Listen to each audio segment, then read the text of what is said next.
before it becomes a challenge for them at that point. Once we assess that, then we'll let you know, and you can go ahead and sign your child up for that appropriate level there. It's important that we have these, so that way when we're teaching a level 1, we don't have kids that should be potentially in a level 2 and a level 1 class because they're not learning the appropriate skills that they need at that point in time. Right now, when we're in full summer operations, we ask that people come between 8 and 10 to do the swim evaluations, just as you can hear the water splashing in the background, slides and everything like that. But any day of the week that we're open, you can come in at any point in time and ask for a swim evaluation. We always have a certified swim instructor on site that can have your child take a swim assessment.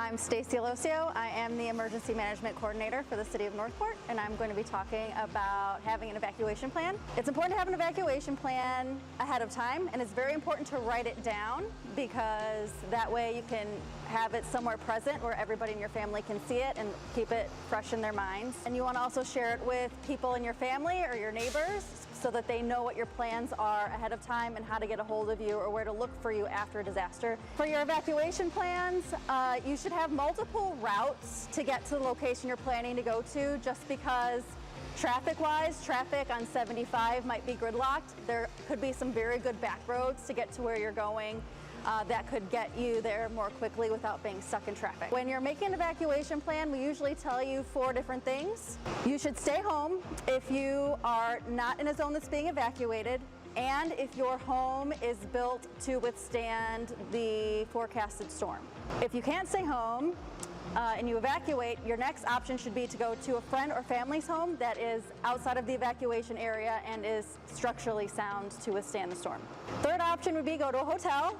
They're much more comfortable than our evacuation centers. Fourth option would be to go to one of our evacuation centers. Sarasota County has 12 evacuation centers. Those can be found on their website.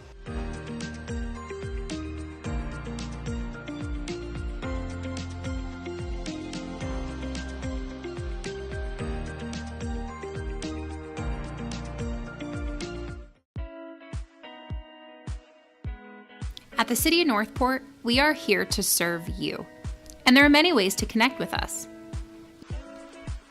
You will always find friendly faces when you come to City Hall. When you first walk in, you will see our Customer Care Center.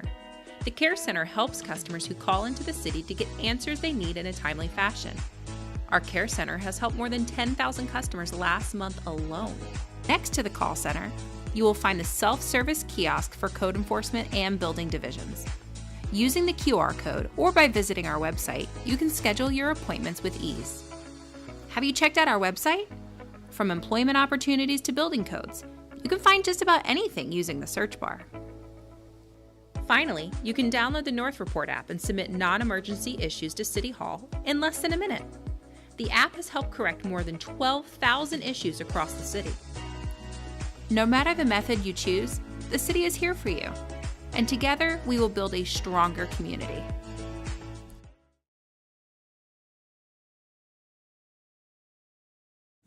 Why do we flood?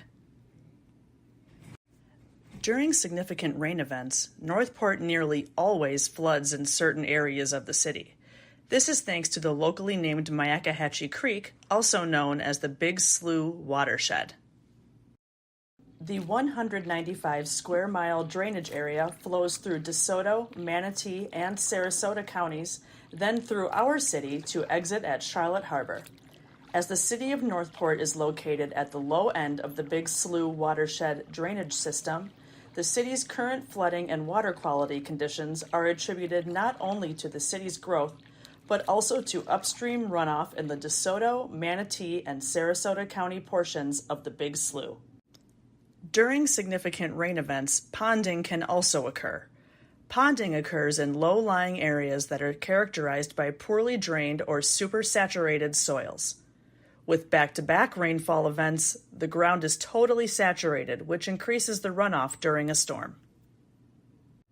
The city works hard to maintain its stormwater conveyance system, which is comprised of roadside swales draining into 79 miles of named waterways and 132 miles of retention ditches that interconnect with each other and with the Myakkahatchee Creek.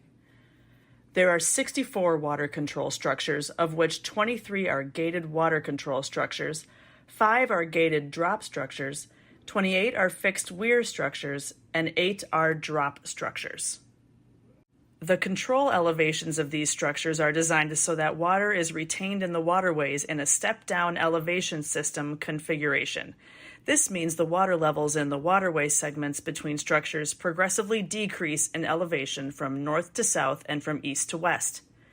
This system configuration allows both retention of stormwater runoff for water quality treatment and storage for potable water use. In preparation for a storm, the gates are opened as needed to convey floodwaters. The city has an ongoing program to inspect and replace old corroded structures. Since 2006, 13 of the high-priority structures have been replaced or rehabilitated. The city also has a program to clear the ditches of sediment deposits that have accumulated over time and clear fallen trees and debris in the Myakkahatchee Creek. This also helps restore the flow capacity of the waterways. Long story short, Northport is prone to flooding, but the city works hard to maintain conveyance channels, water control structures, and procedures put in place to lessen the impact. When there is a hurricane or significant rain event, the city gets into response and recovery mode quickly after. Please stay safe out there.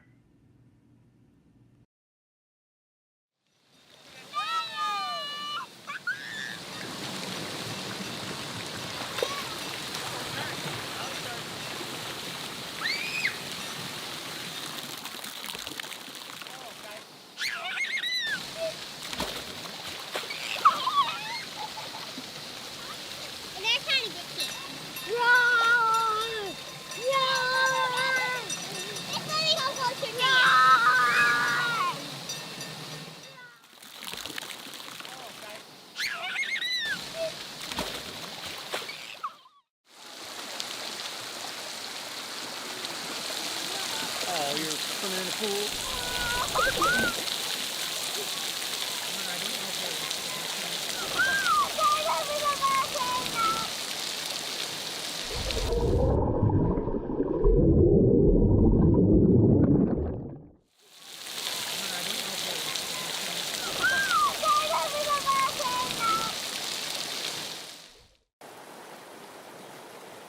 Oh my gosh, this is gonna be great!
Morning, everyone. It's good to see everybody here.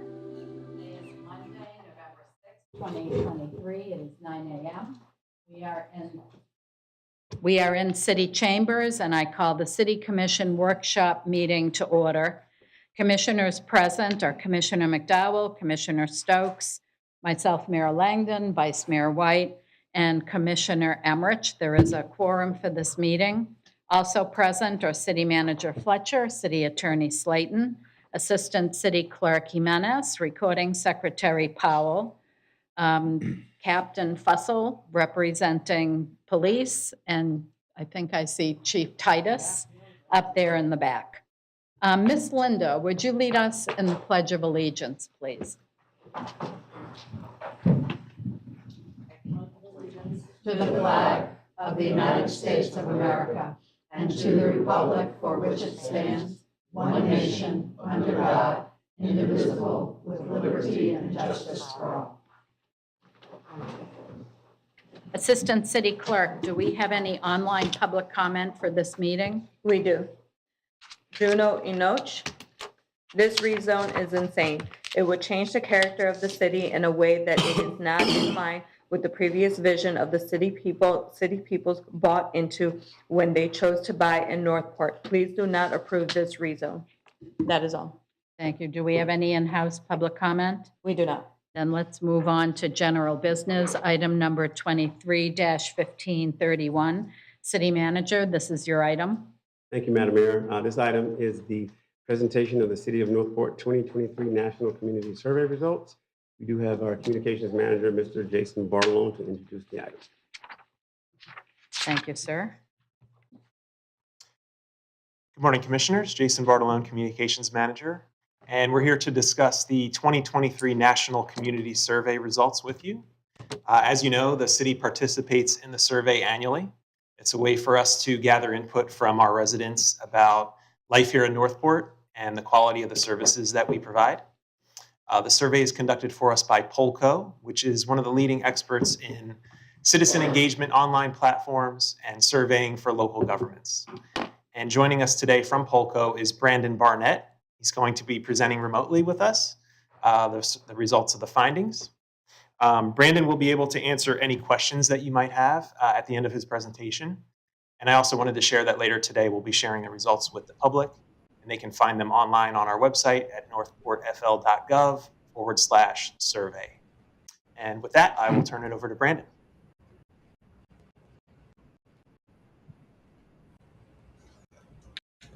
Good morning, everybody.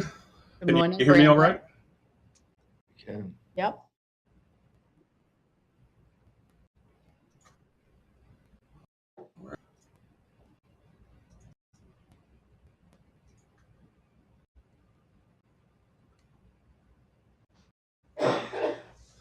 All right. Well, I'm happy to be here to present a summary of the findings for the Northport National Community Survey, or the NCS. Before I begin, on behalf of myself and my Polco NRC coworkers, I'd like to thank Jason Bartolone, our primary contact throughout the survey development and implementation process. He provided thoughtful and detailed feedback throughout the project. I would also like to acknowledge my colleague Grace Arneson, who was Northport's NCS project manager for this year's survey and did the bulk of the work for this important project. A little bit about Polco. Polco's online community engagement polling platform provides the information tools local governments and other public sector leaders need. Hundreds of organizations nationwide use Polco for strategic planning, budgeting, and empowering resident voices. We make civil verified community engagement online not only possible but accessible.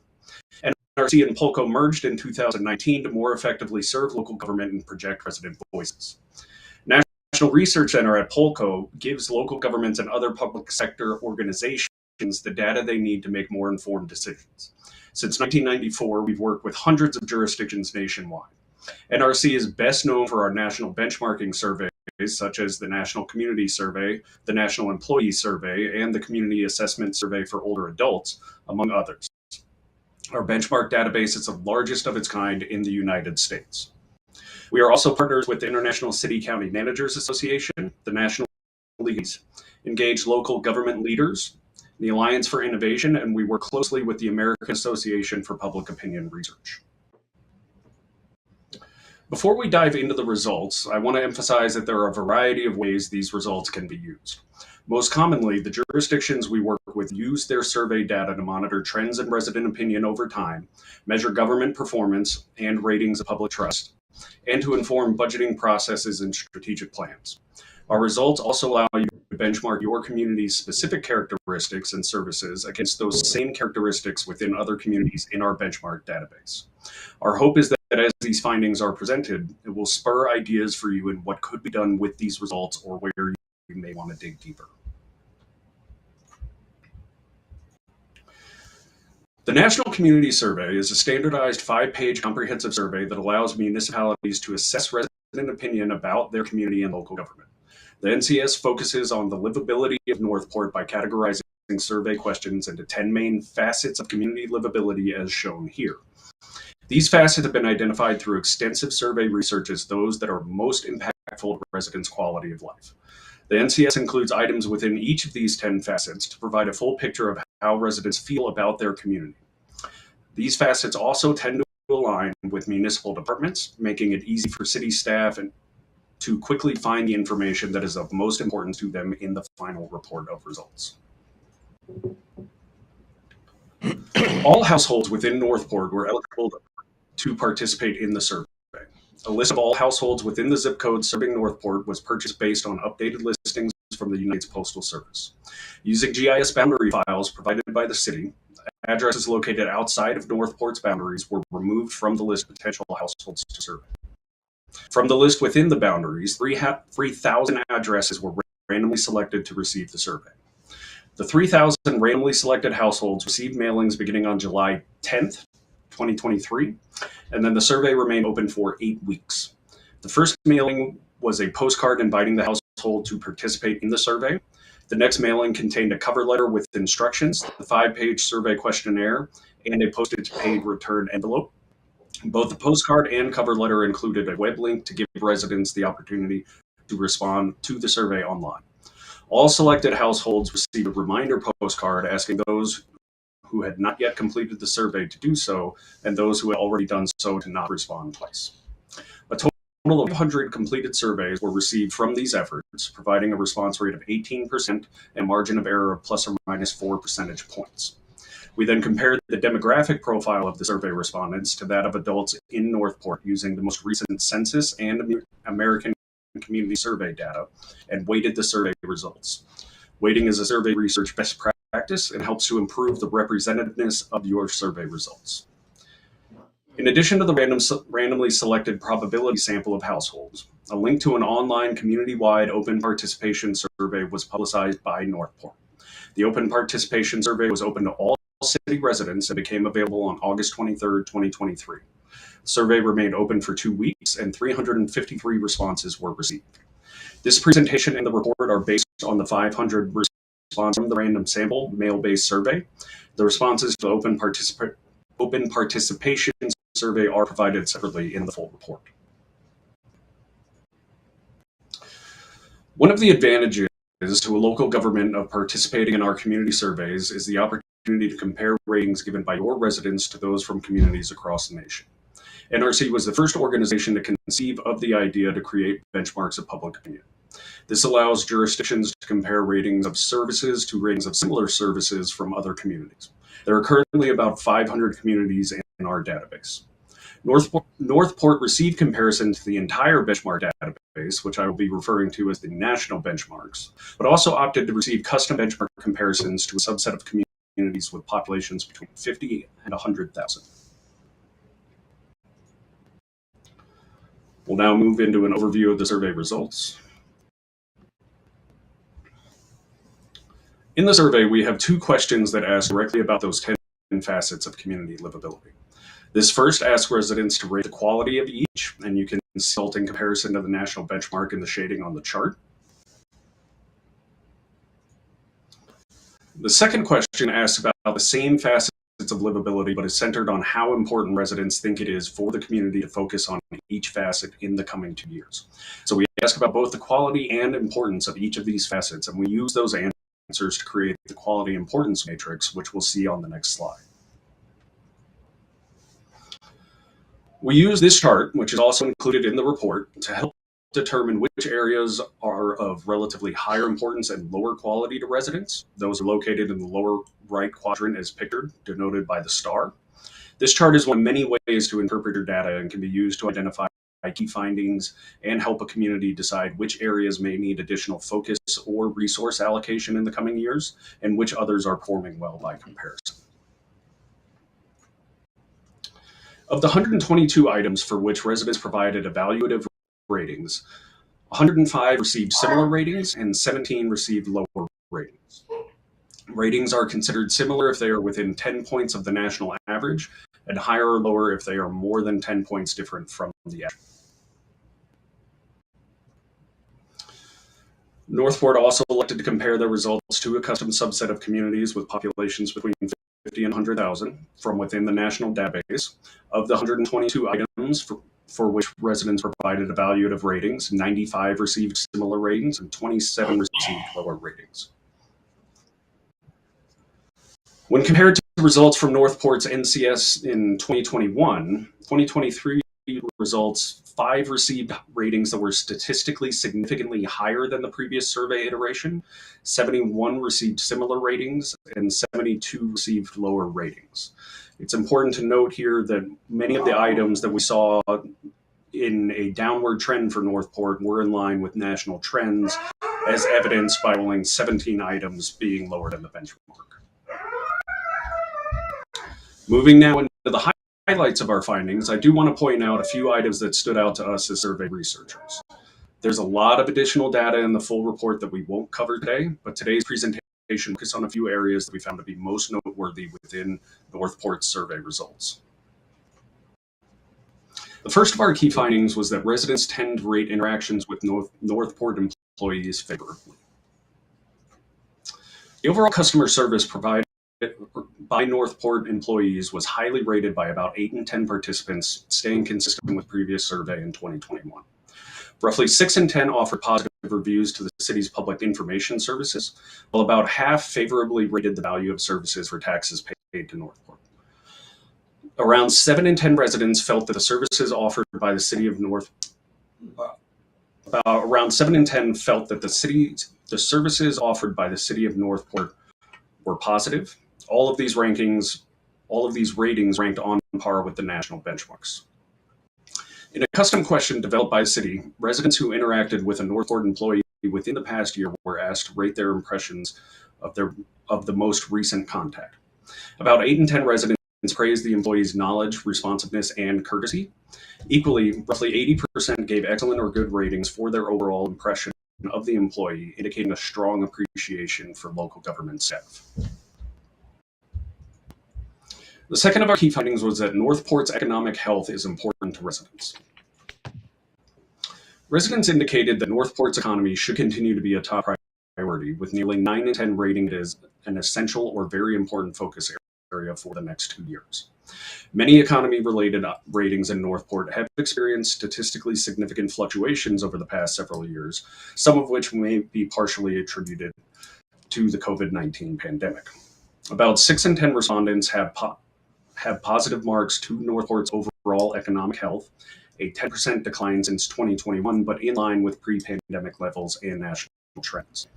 Evaluations of shopping opportunities at 55%, cost of living at 29%, and vibrancy of the city's downtown city commercial area at 39% declined from 2021, but are still similar to the national benchmarks. Northport as a place to work and the city's economic development both remained on par with 2021 results, receiving positive marks from around half of participants. Employment opportunities in Northport also held steady at 35% excellent or good. When asked about the impact residents expected the economy to have on their family income in the next 6 months, about 2 in 10 felt it would be positive. This ranking is consistent with the 2021 results and the national benchmark. The third of our key findings is that community design and housing availability may be an area of opportunity for the city. About 9 in 10 residents awarded excellent or good scores to their neighborhood as a place to live. Reviews for the variety of housing options and well-planned commercial growth held steady with 2021 results, both of which were positively rated from roughly 4 in 10 respondents. Evaluations of well-planned residential growth in Northport fell by 20% from the previous survey iteration, from 60% to 40% excellent or good. Additionally, reviews of well-designed neighborhoods, the overall quality of new development, and preservation of the historical or cultural character of the community and code enforcement all decreased by at least 10 percentage points. In a question unique to Northport, residents were asked to assess the amount of various housing types within the community. About 7 in 10 respondents indicated a need for additional housing options for younger residents, and roughly half felt similarly about housing options for older adults. The fourth of our key findings was that residents continue to experience a high quality of life and feel safe in Northport. About 8 in 10 residents rated Northport as a place to live positively. In addition, roughly 8 in 10 residents plan to remain in the city for the next 5 years and are likely to recommend living in Northport to someone who asks. Similarly, approximately 7 in 10 participants rate the overall quality of life as excellent or good. All of these ratings were similar to national benchmarks and remained relatively stable from the previous survey held in 2021. Roughly 9 in 10 respondents reported feeling safe in the neighborhood during the day, while about 8 in 10 responded similar to feeling safe in Northport's downtown commercial area during the day. Nearly 8 in 10 residents reported feeling safe from property crime and violent crime, similar to the 2021 results. Safety services were also positively rated, including fire services at 89%, ambulance or emergency medical services at 85%, police or sheriff services at 80%, and crime prevention at 74%. The NCS has space where a community can add questions of current topical or policy interest. I'd like to show the responses from the community to those custom questions asked by the City of Northport.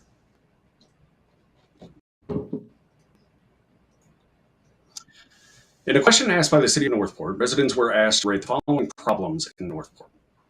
Approximately 6 in 10 respondents considered drugs or alcohol, taxes, and homelessness a moderate or major problem. Additionally, about 7 in 10 residents viewed too much growth as a moderate or major problem.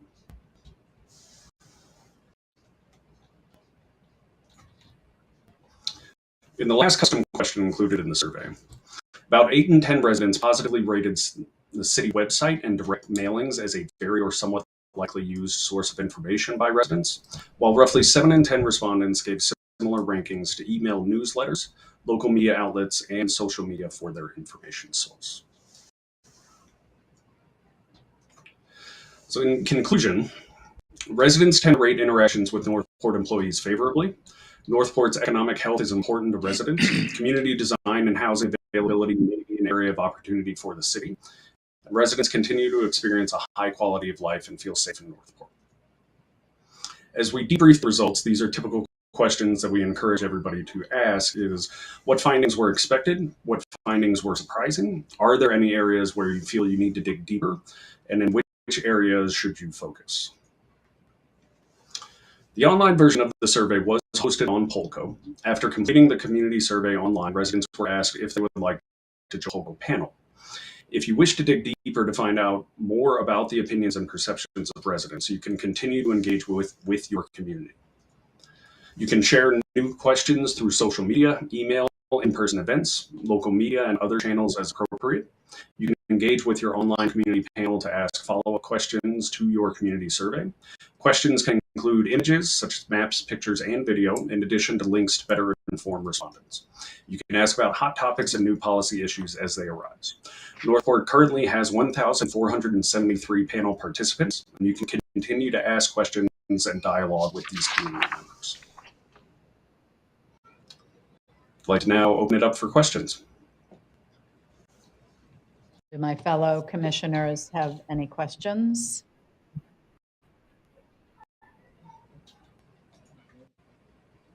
Commissioner McDowell.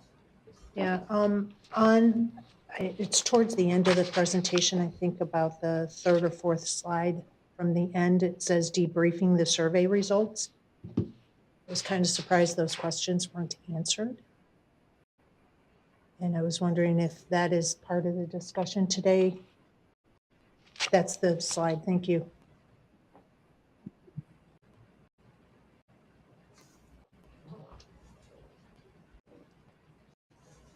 Who wants to take that question? I'm sorry, could you repeat the question? Yeah, so on the slide that's up on the screen now, there were 4 questions, but those questions weren't answered in the presentation. I'm curious if they're going to be answered here as part of our discussion, or are they more rhetorical questions? More rhetorical questions. These are questions for you as a commission and city staff to be answering amongst yourselves as a way to debrief the survey results. Okay, so if they're rhetorical and staff, are they prepared to answer those questions? These are more kind of to guide you as you look through. Okay, I don't have the means to answer the questions because I didn't participate in creating the survey. So based on staff, were these findings what you expected? Were they surprising? What areas do you think need to be delved deeper, and what areas should we focus on? I mean, those are very logical questions, and I would think would be part of our conversation, and staff would be able to readily answer them. That's why I was asking. Yeah, it's the purpose of the survey, right? Commissioners, I think the results are meant to be a tool for you as a body, for our leadership to help determine future direction that you want to take with policies and areas of focus in our strategic plan. So I think, to Brandon's point, these are rhetorical questions for you all to consider as you look at the results and see, as the economy or focusing on utilities and different aspects of life in Northport, if those are areas that you as a leadership and as a team wish to focus on. I'm not seeing any other lights on, so I'll comment.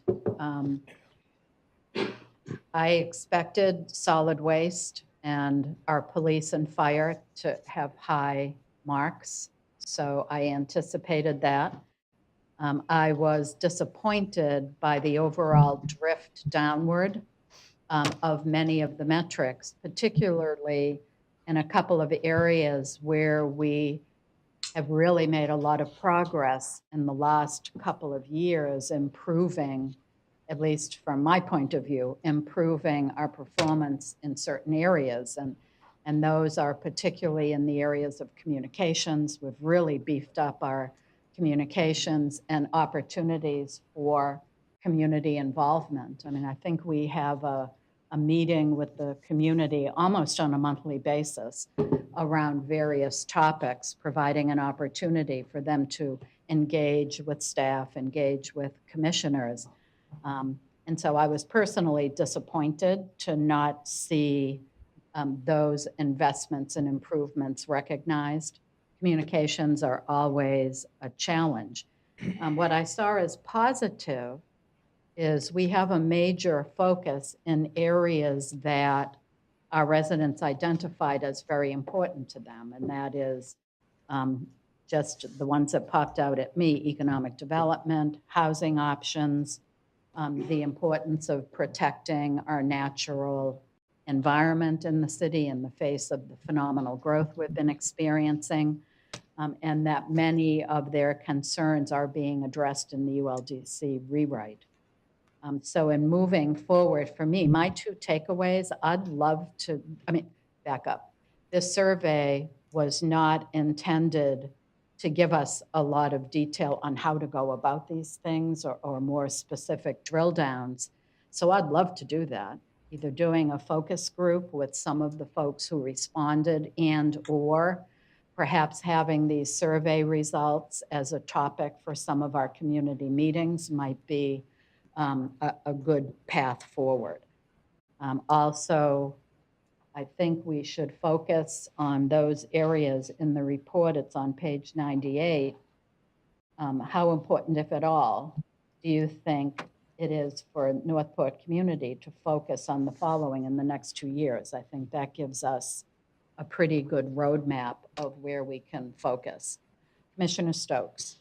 Yeah, again, also, looking at this survey, you can see a lot of categories where numbers seem to drift down a little bit in just overall happiness. But, statistics are a funny thing. And the people that tend to respond to these surveys are either people who are strongly positive about something, or even more prevalent, those who are not. when you look at the roughly 800 people that responded to the survey compared to 85,000 people in the city, all of this has to be couched in perspective with the fact that the silent majority, which constitutes probably 80 to 90% of the people in this city, get up every day, go to work, raise their families, take care of their properties, go out, enjoy themselves when they can, and are pretty much happy. The fact that roughly 13% have reached out at any time to their elected officials. And while today we have, what I would consider to be a larger representation of our citizenry here than we normally have, since more often than not, there's no one here but staff, it makes one wonder, are people really that unhappy, or are they busy living their lives and content to allow their public officials and their governments to do their thing? So all that said, these surveys to me do raise some issues, of what areas are important. And as Mayor said, what jumped out at me was the need for diversified housing types in the city. A lot of people said, they're pretty much comfortable with like a percentage of single family residential properties, but at the same time, we really are less an affordable city than we used to be, and we are more affordable than probably all our neighbors around us. So the big takeaway from this to me was the need to find a way to continue to promote these mixed-use kind of development areas where we can offer condos, we can offer townhomes, we can offer a variety of housing types that allow people to live here in an affordable fashion. As far as the overall happiness or unhappiness of how things are going and the direction we're going, well, I'm knowing this commission has been very economic development oriented towards trying to balance the tax base here. There's a good percentage of people that are concerned or focused on the direction the city's going in that area. Don't know whether or not that's because they're unhappy with the fact that the tax burden sits on their shoulders and would like to see more non-residential economic development, or if it's the opposite. I think generally speaking, people I talk to out there, and the survey didn't really address it, is most people don't like the fact that the city's growing so fast, yet we are the second fastest growing city in America. People keep coming here because Northport is an attractive place to live. So you have to scratch your head and wonder, we must be doing something right. And so, surveys are something to look at, in my opinion, as an overview. And,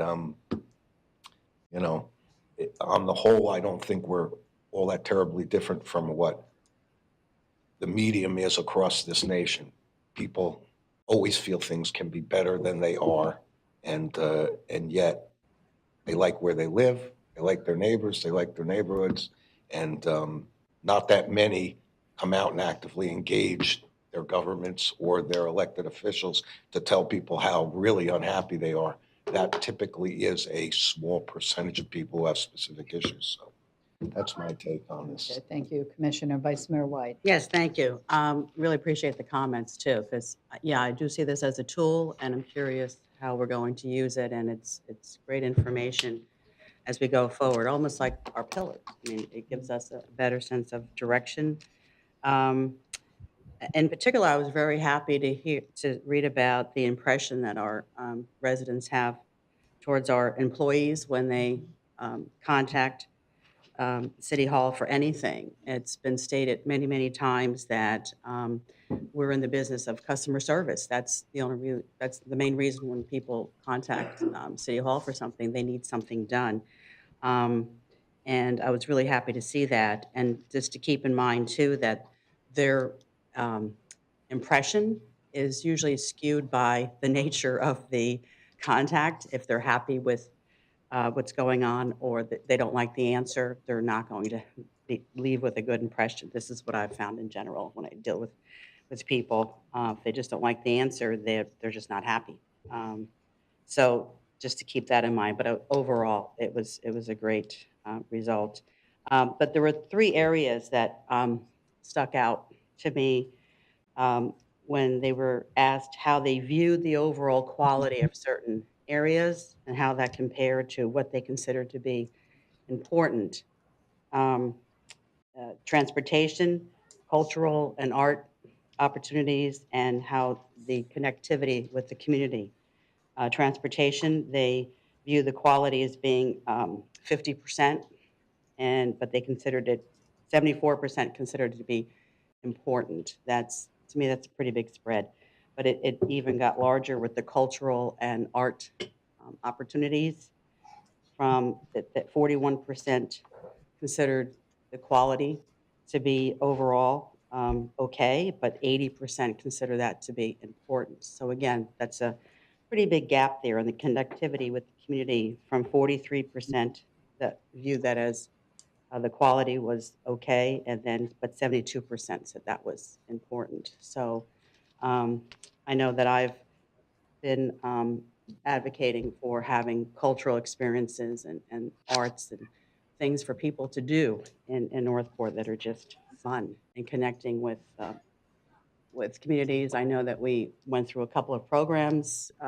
We talked about them, such as the Good Neighbor program. That was something along the lines of getting people to connect with their neighbors. So like I said, this could be used as a tool for other conversations that we have in moving forward.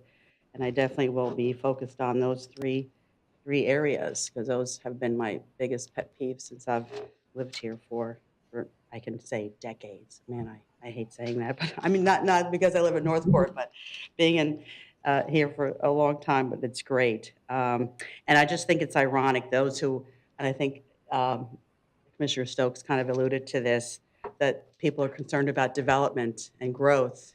And yet, yes, we are the fastest growing city because people are moving here. So those who I find that are the most concerned about growth are those who are riding that wave of growth into Northport. So it is a balance, but we want to keep things in place so that people continue to enjoy a high quality of life here, even with a lot more people coming in. So I want to thank you, Vice Mayor, for mentioning that happiness with interaction with staff. I had that in my notes, but I didn't mention it.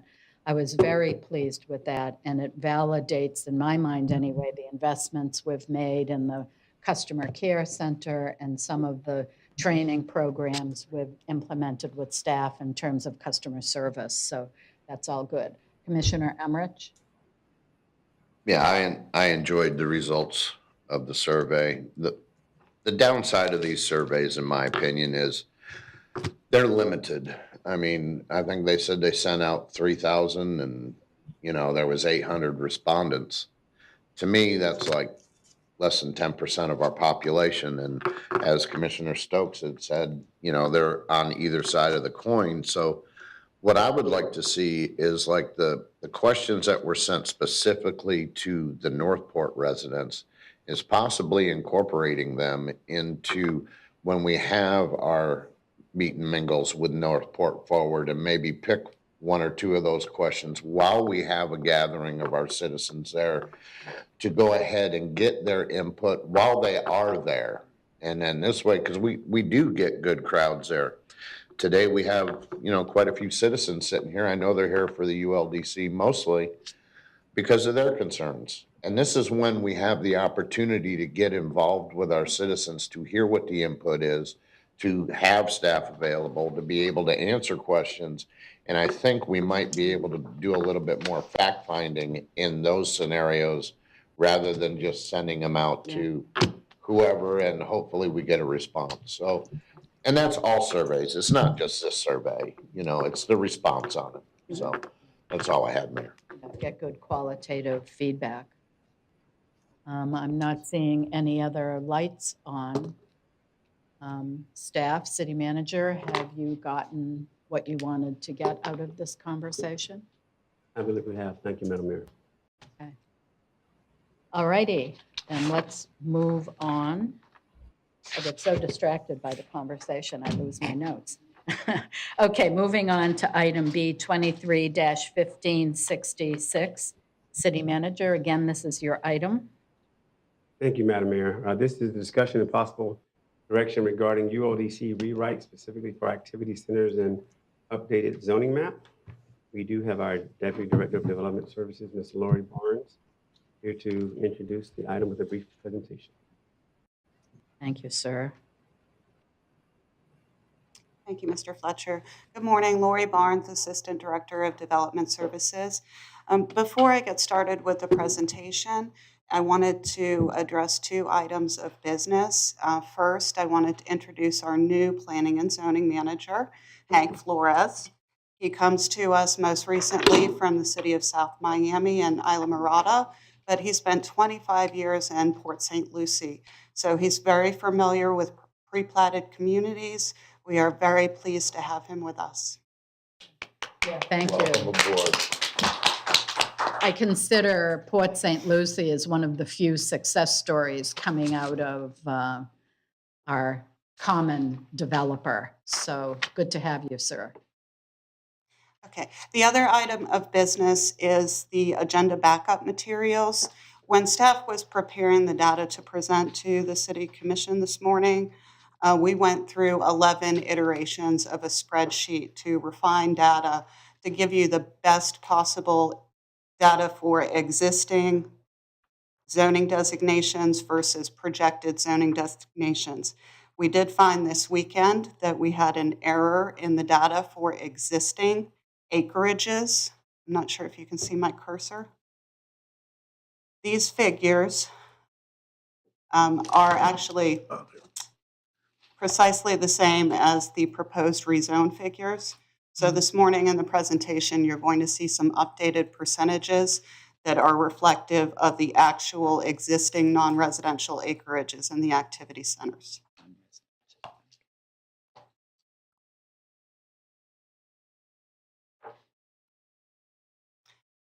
This morning, we will talk about the ULDC update, our activity centers, and show you an updated draft of the zoning map, which has been a work in progress throughout the past several months.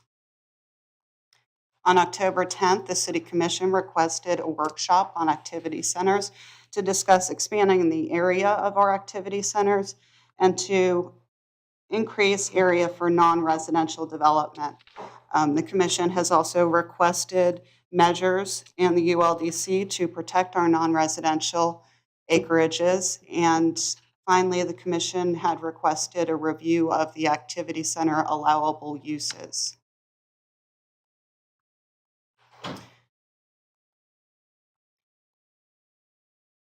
This is the existing activity center map. The city has 9 activity centers. 2 have recently received development approval, Activity Center 8, which is the West River Villages, and Activity Center 9, which is Central Park. The proposed Activity Center map adds an Activity Center 10, whereas the previous zoning maps reflected large areas of industrial and commercial in this quadrant of the city.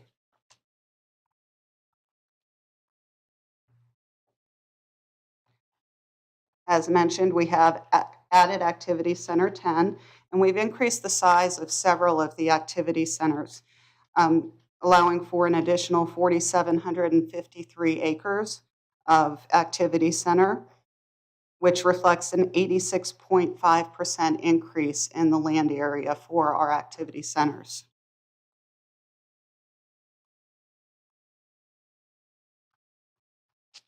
Under the current comprehensive plan percentages for our activity centers, non-residential is 63% of the land area, or 3,480 acres.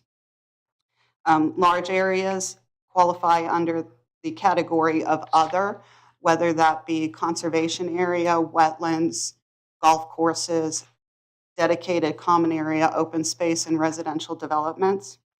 But 26% is proposed for residential under our current comp plan.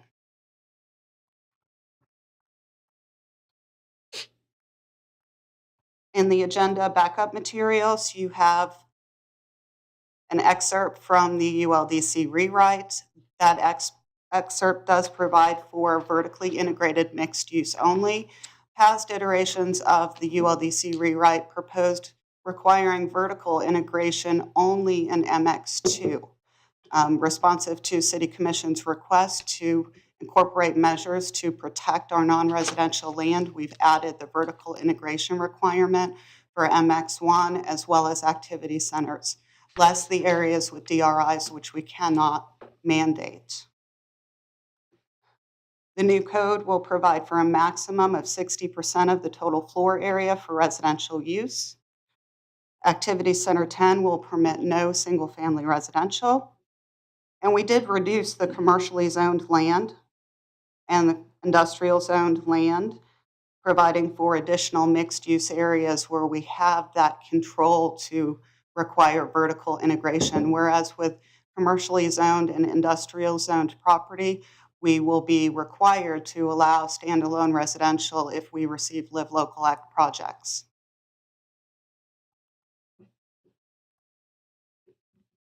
Lastly, we incorporated density bonuses for multifamily and R3 zoning districts in hopes to incentivize and move developers interested in multifamily development to those multifamily zones.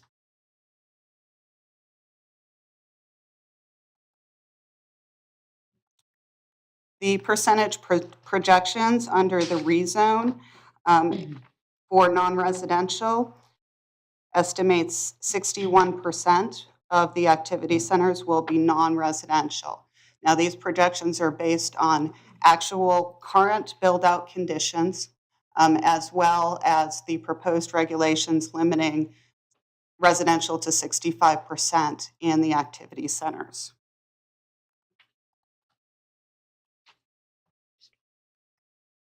The existing percentages versus the proposed percentages for non-residential, at first glance, appear to reduce the amount of non-residential in the activity centers.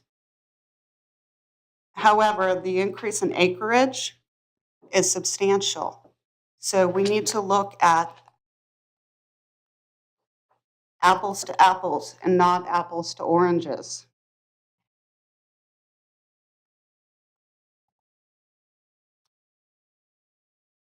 When we look at our existing non-residential in the activity centers, we reduced that by 80%, which if you'll remember earlier in the presentation, we've actually increased the activity center land area by 86.5%.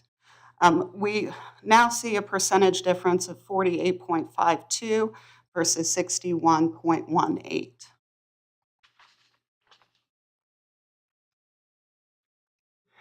This is our existing zoning map.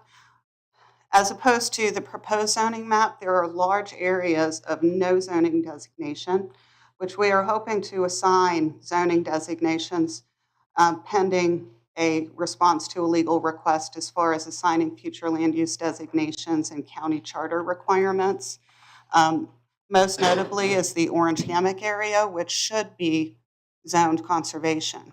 And as it were right now, it's no zoning designation. Additionally, the Toledo Blade 320 is currently showing no zoning designation as their rezoning has not been finalized.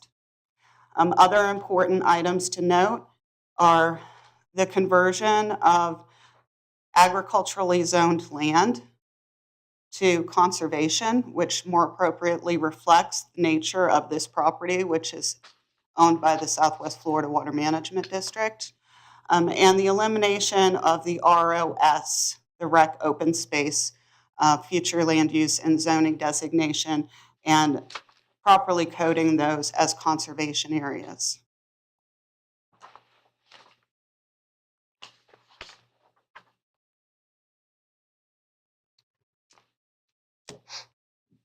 Under our existing residential versus non-residential percentages, we are looking at approximately 61% non-residential, my apologies, residential and conservation, rec open space, commercial recreation combined.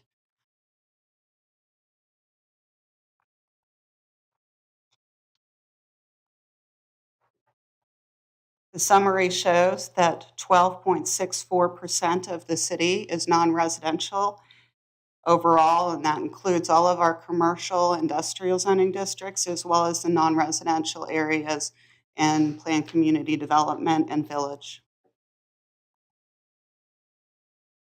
The updated draft zoning map modifies the area of Activity Center 6 and adds Activity Center 10. We also made some other adjustments responsive to commission and residents' concerns. Again, AC 10 was added. Previous versions of the zoning map reflected commercial and industrial areas here. This neighborhood was previously indicated for mixed use, and it has been reverted back to residential.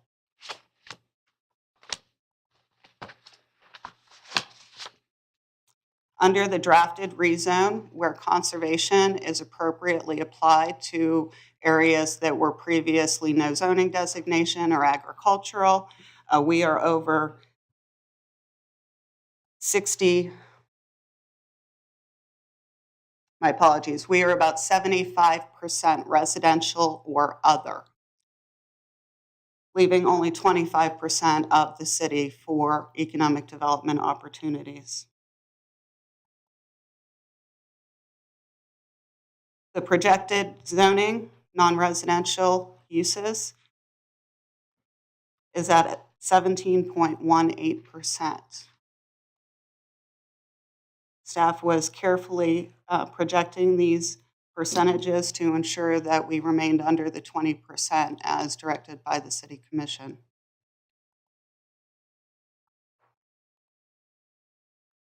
And comparing the existing non-residential percentages under the comp plan to the proposed zoning designations, we're increasing our non-residential by 4.5%. And again, back to apples, with the increased area and the activity centers over 80%, and the non-residential areas and villages by 4.5%. What we provided in the agenda backup showed a conservative reduction of only 52% for PCD, which would place the city at 9.9% non-residential. If you apply the 80%, we are at a 9% increase, reflecting 8.17% of the city is non-residential under the current zoning, and 17.18% under the proposed zoning.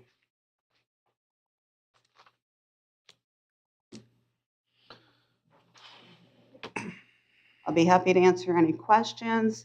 If the commission wishes to bring up the use table, we'd be happy to do that. Thank you for that, Ms. Laurie. Opening up the floor to commissioner questions and comments.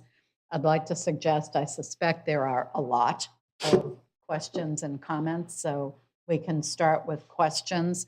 Let's do one each with one follow-up if needed, and then I'll go to the next commissioner. So we'll start with you, Commissioner Stokes. Thank you for doing this.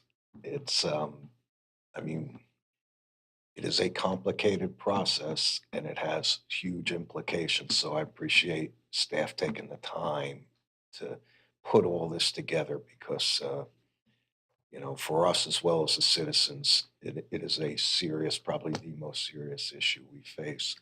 I've asked this question before, so I'll ask it again so it's out there for everybody. Many people have said the activity centers are the place where our non-residential economic development should take place. And I have asked the question in the past, I'll ask it now. If we were to only promote and develop non-residential development in our activity center areas and nowhere else in the city, would we be able to achieve that 17 to 20% non-residential tax base we're looking for and we desperately need? And how significantly would that number be affected if we didn't develop anywhere else in the city and only look to activity centers for non-residential growth? City Clerk, if you could pull the presentation back up, please.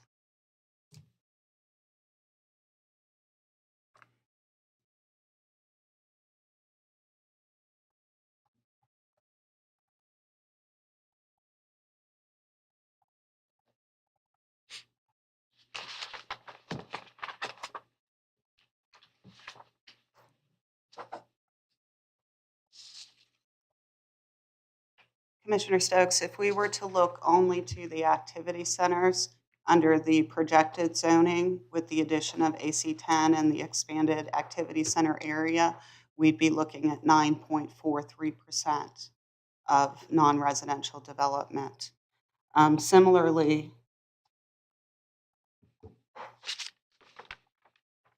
the question regularly comes up regarding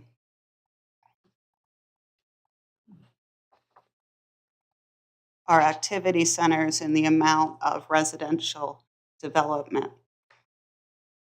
Now you'll see on this slide the projected percentages in Activity Center 2 for residential. You'll see a higher percentage than anywhere in the city, less AC4, which is Panacea, and then Activity Center 7A. Activity Center 2 and Activity Center 4 have developments of regional impact. Those developments of regional impact allow them to utilize their land use change-out matrix. And historically in those activity centers, we are seeing higher percentages of residential, which is why we have assigned those higher residential percentages in those two areas. Now, Activity Center 7A, we have a pending comprehensive plan based on prior approvals that were inconsistent with the comprehensive plan. That Activity Center comprehensive plan amendment will actually be coming back to the City Commission at the end of November. So we needed to make some concessions due to the past approvals and the property owner, who we have one property owner of all of AC7A, having some reliance on what the city had granted in the past. Did that answer your question, sir? It does. Thank you. Vice Mayor White. Yes, just to clarify, there's a lot of numbers here. And it all depends on how you're interpreting some of these things. But piggybacking off of Commissioner Stokes, so the activity centers only would take us from currently what we have 8% of commercial development land available to 9.43%. Did I understand that correctly first? If we just take in the activity centers, excluding the rezonings. Yep. Okay, thank you. So, and I'm sorry if I missed it. So with the rezonings, what would that add again? What would that bring that number to? 17.18%. Thank you. I thought that's what you said. Okay. I know you said one question. I'll come back to you. Good, 'cause it's Commissioner a quick one. McDowell. Okay. Yeah, I'm not too sure what the chart is called, but it has the district, the current comp plan, the rezone, and then there's two other charts underneath that big one. That's it. Thank you. Yes. Okay, so what did you say about that change that you guys found after this was on the backup materials? What was that change that you said? The non-residential acreage shown under the current comprehensive plan is not reflective of the current acreage. It's actually a duplicate of the rezone acreage for non-residential areas in the proposed rewrite.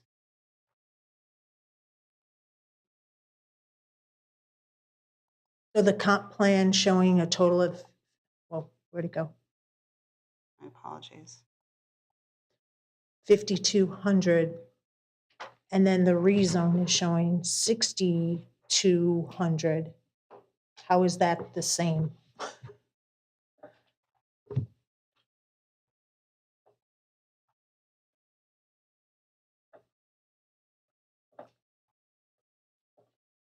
The figures are relatively close, and again, we went through 11 iterations of spreadsheets for this data. I can bring up this same slide for you in the presentation, and then we can talk about the differences in acreages. It's all right. If we could go back to that other one, I got a follow-up question. Thank you. That very far left top header, it says district, and it says current and rezone. What do you mean by district? Is that based on the comp plan? Is it based on what is currently here and then the rezone? What exactly is that? Because my math is not quite adding up. The math won't add up because of this error right here. I'm not even looking at that. Right. And the formulas are linked in the spreadsheet. So an error in one area can impact the numbers in several different areas. These figures are not hand entered. There are formulas that are incorporated in the spreadsheet that populate the data. Can you move? Okay, go down just a little bit if you can. I know sometimes it can be down, so we can get the top part and the bottom totals. There you go. Perfect. So this 5490 for the current acreage, when you add the residential and the non-residential on the bottom, the 1457 and the 5200, those don't equal the current acreage here. Is that because of the? Yes. So it's all, okay. Can you get us an updated one, please? Absolutely. Showing the corrections that need to be made, because that would be very important to have for this discussion. So thank you for recognizing that there was something wonky with the sheet. Mayor? Yes, ma'am. Unfortunately, if we had discovered this issue before the weekend, we would have already provided you an updated spreadsheet. We have one, and we will provide it to the city manager's office. I can come back to you, Commissioner. Commissioner Emmerich. Yeah, it was a great presentation, Lori. Thank you very much. The question that I have is, I know when we started this, we wanted to get our non-residential uses up like closer to where, we were substantiating it, like 30%, and we're coming in at 17 now. Yes, we are doubling it, and I think that's a very good move. The question is that enough to sustain us as a city with homeowners and commercial economics, That brings us close to meeting the 18% that is called for in the current comprehensive plan. But realistically, the city should have more non-residential development. 70-30 mix is really sustainable for cities. That being said, staff continues to review the zoning map and look at opportunities to increase our non-residential. However, we'll be focusing on the mixed use at this juncture due to the Live Local Act provisions and the threat on our commercial and industrial zoned property. Whereas with the mixed uses, we can incorporate other provisions in the comp plan to require that vertical integration of mixed uses and the maximum 65% residential in a mixed-use development. And so while we're on this, then we have room to grow after this. This is just our starting phase. Yes, sir. And the final rezoning map may incorporate some additional mixed use to bump that number just a smidge. However, we want to be mindful of the 20% that's provided for in the exemption in the Live Local Act for pre-platted communities. And it was staff's understanding that the commission was interested in getting as close to that 20% as possible without exceeding. Yeah, and that's fine. I just wanted to know where we were. Thank you very much. Those were the questions that I had, Mayor. Thank you. Okay, thank you, Commissioner. Our intention with bringing this back was to make sure that we were taking full use of our activity centers. We got a lot of feedback from residents that they'd like us to focus on those areas. So I'm really pleased that we've expanded that land map. And I particularly like to see the addition of Activity Center 10, although this weekend I was ripping through trying to figure out where that was. And so I did see it on the map you presented. So it's adjacent to Yorkshire. That's good. But a second concern of mine is to make sure that we're safeguarding the commercial components of all of our activity centers. And I understand that we are hamstrung in a couple of them because of previous rights that were allocated. But how specifically will we manage over time, ensuring that we get the intended amount of commercial activity in those centers? We believe by requiring any development with residential to be vertically integrated, that in itself is going to minimize the amount of residential in activity centers. There are hundreds of residential developers that have no interest in crossing over into mixed use, single building, mixed use design. So that limits the playing field as far as the number of developers that are available and interested. Number one. Number two, providing those density bonuses in R3 zonings make those R3 properties more attractive to residential developers, including affordable housing developers, because as you increase the densities, your costs are driven down. So we think with those and the maximum percentages for residential that we're going to see more commercial development resulting in the activity centers, although less Activity Center 2 and Activity Center 4 due to the DRIs. Thank you for that. Commissioner Stokes. Yeah, I have two questions, but I only get one right That's at a right. time. Okay, so here's the question. In mixed use areas, do developers have to, is it proposed that developers will have to build, you've got a parcel within an activity center and it's got a percentage, say 65% non-residential, 35% residential, whatever that mix is. Will they be required to build concurrently? Or will they have the flexibility to build only the residential section and then who knows when they get around to building the non-residential? Less Activity Center 2 and 4 with the DRIs, they will have to vertically integrate their mixed use. So first floor commercial office, amenities for the residential development will not qualify to meet the mixed use component. So there will be no opportunity for them to build residential first in the activity centers because it will need to be incorporated in the same building. Gotcha. Thank you. Commissioner McDowell. So along the lines of what Commissioner Stokes was saying, will that same vertical integration apply to mixed use 1 and 2 that is outside of the activity centers? Yes, ma'am.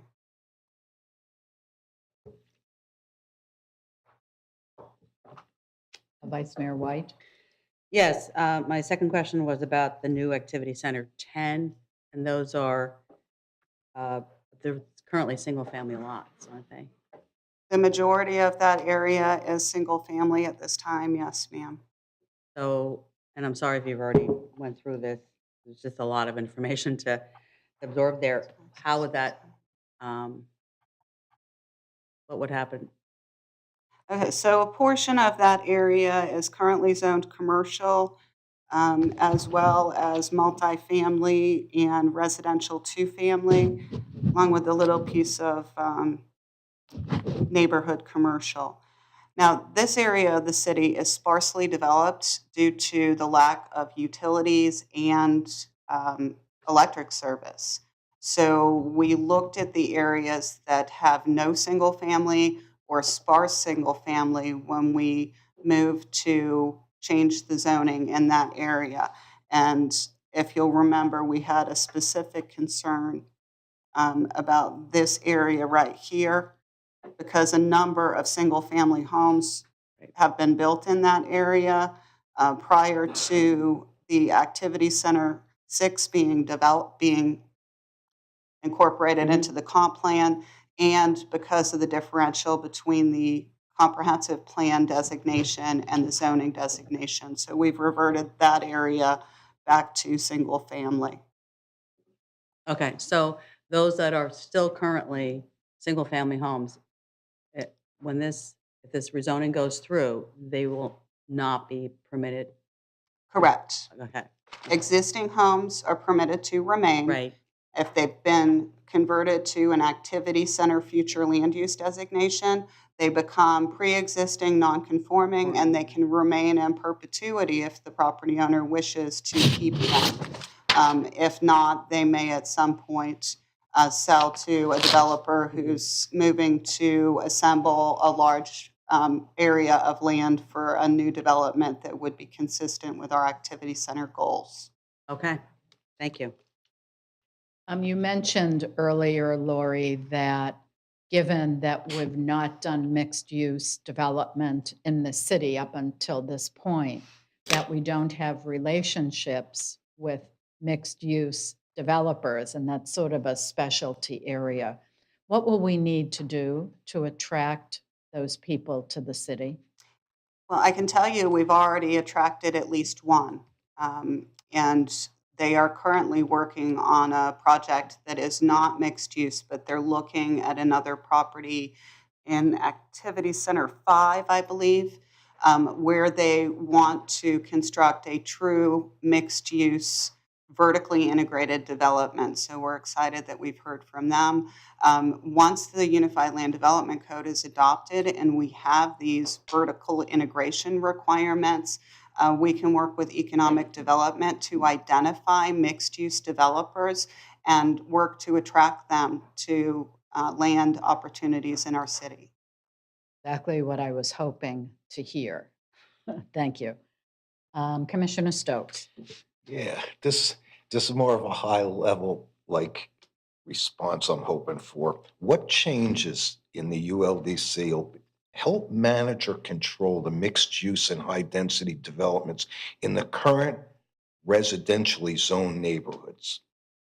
To restate that, along Price, along many of the areas, non-activity center areas that are proposed to be rezoned mixed use 1 and 2, how will this ULDC rewrite from a high level perspective control this growth so that we don't clog up our streets? I'm talking about stormwater management issues, traffic issues, other infrastructure related, because people are concerned about that. They say, if all of a sudden all this stuff's going to start happening in a residential neighborhoods, what's that going to do? And how's it going to impact these issues? From a high level standpoint, obviously you can't go block by block, but if you can speak to this issue a little, that might. Sure. We envision in the areas that are being rezoned to mixed use that there will be redevelopment over time for the most part. As you are well aware, most of those lots are 80 by 120, not providing much opportunity even for a small scale commercial development. So we envision land assembly, which is also being incentivized in our code, to create a larger development area for commercial or mixed-use projects on those corridors. Moreover, we hope to start looking at a long-range transportation plan beyond what's in our current comprehensive plan to plan for additional east-west connectors and the like for the city. And of course, this will come later after we've managed the ULDC and the associated comprehensive plan amendments. And the fallback for the possibilities where new development may border existing development. And Chapter 4, we've incorporated compatibility standards that require step-back building heights, so 2 stories adjacent to any existing residential, and then stepping up as they move away from the residential, as well as additional buffers between residential development, existing residential development, and proposed non-residential development. Okay, Commissioner McDowell. You mentioned about buffers adjacent to the residential areas and the mixed-use areas.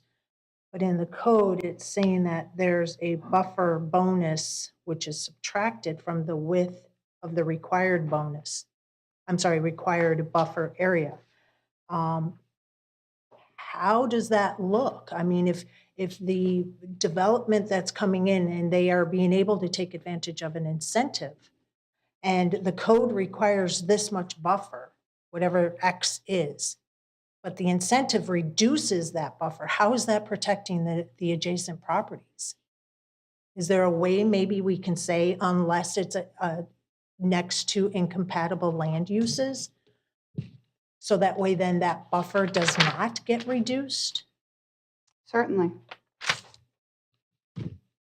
Certainly, we can include a caveat that buffer reduction bonus is not applicable when you abut residential development. Do you need a consensus from the commission to make that change? Because I think it's vitally important if we're trying to protect the existing zoning areas that are residential, and then we have this buffer incentive that reduces that protection. I think it would be wise of us to give staff that direction to go ahead and move it unless you agree and it will be automatically removed. Or have that caveat incorporated. Ma'am, I don't feel that staff needs a consensus on that item. We're happy to make that change and incorporate a caveat that the buffer reduction does not apply when adjacent to residential single family. R1 or R2? Because those are similar in nature.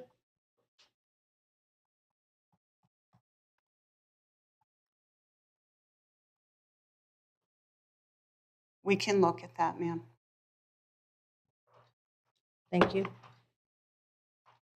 Yeah, for me, in theory, I agree with that recommendation, but I would like some feedback from staff if there are unintended consequences of that, or if there might be situations in which we might waive that.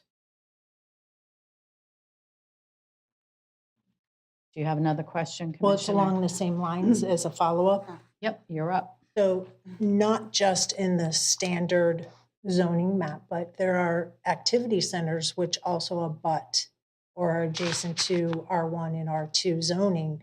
And I don't want those incentives for a reduced buffer to affect, even though it's an activity center, against those R1 and R2. So I think it should be unilaterally applied.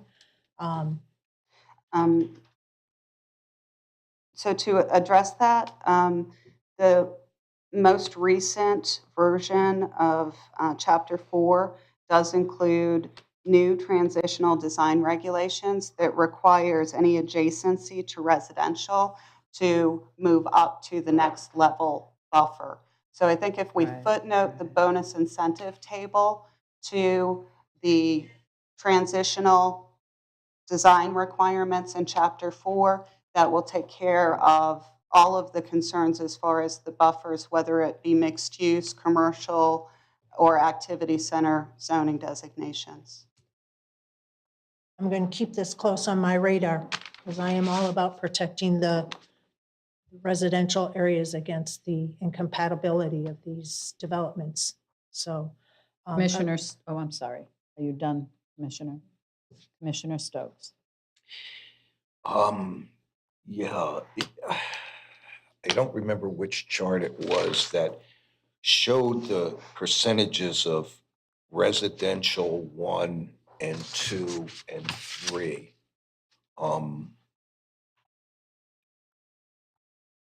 Yeah, that's okay. And so, and this is projected, okay, so I think prior to the projected rezoning, the low residential or single-family type residential was up to 36%. So, yeah, can you bring that one back again? Yeah. Right. The existing, yeah. Yep. My question really is, in the rezoning, both in and outside of activity centers, recognizing what we saw in the survey, not to mention what we hear throughout the city from residents regarding the ability to find affordable housing in our city. And when I say affordable, I mean reasonably priced, diverse housing opportunities, non-single family opportunities. Will this rezoning create enough of that? In the projected rezoning, it was still a relatively small percentage. I want to say like in the 4 to 5% range. Will that be enough for us to keep people here and to continue to attract people here who are not looking for those quarter, half acre, or more lots, who don't want to have to take care of a lot of property? You know, and it's a combination of young people and older people who perhaps don't want to. Not so much the middle-aged families who want those big backyards and want some room for their families to enjoy, you know? Is this enough?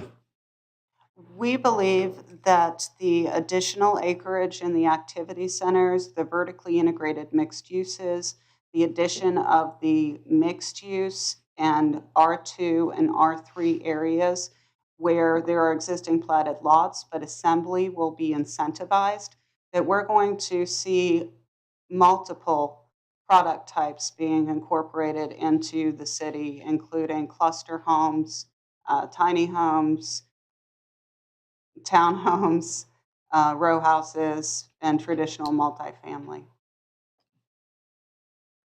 Thank you. Commissioner McDowell. Yeah, I'd like to talk a little bit about the zoning map, if I may. The projected, ma'am, or the existing? No, the projected. There's an area called, need to say anything based on Director Ray coming up before I move on? Just to note that we do have plans to update our housing study, and if any of the recommendations from that housing study prompt changes to the comprehensive plan or the zoning map, we'll bring those forward on completion of the housing study. Unfortunately, we don't have the depth to do it now and in conjunction with the Unified Land Development Code, but it will follow shortly. ETA? No, ma'am, not that I can provide today. Thank you. May I go to my question? Keep going. There's an area right along Chamberlain to the left. It's called Santa Maria Circle. And that is considered, go up, right, up, right, nope, right there. That purple area that you're circling around, that's called Santa Maria Circle. That is developed. There's quite a few houses in there. And looking at that on the surface, it looks like it's a spot zoning. And because it's surrounded all by residential, I am concerned about having the uses that mixed use 2 allows in that residential area. And I am hoping that maybe we can get consensus to change that to back to residential, or at least to MX1, which really doesn't make any sense either because that is also spot zoning.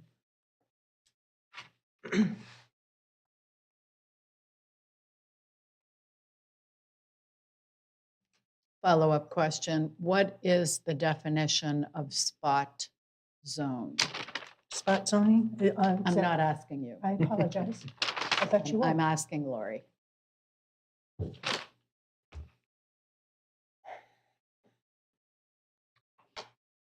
Yes, ma'am. If you would bear with me, I'm trying to take a closer look at that property.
Okay, so we looked at, I'm going to attempt to answer both questions at the same time, if that's all right, Mayor.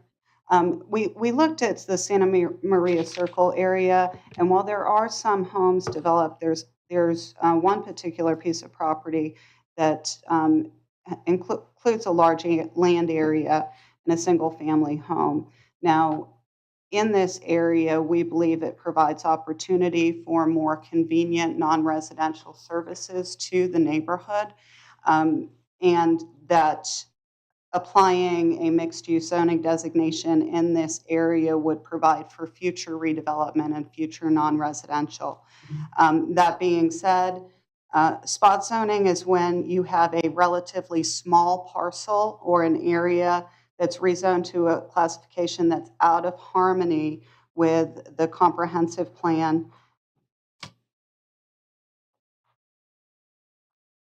And that would be a detriment to the surrounding area and would benefit only the owner of such property to the detriment of other owners.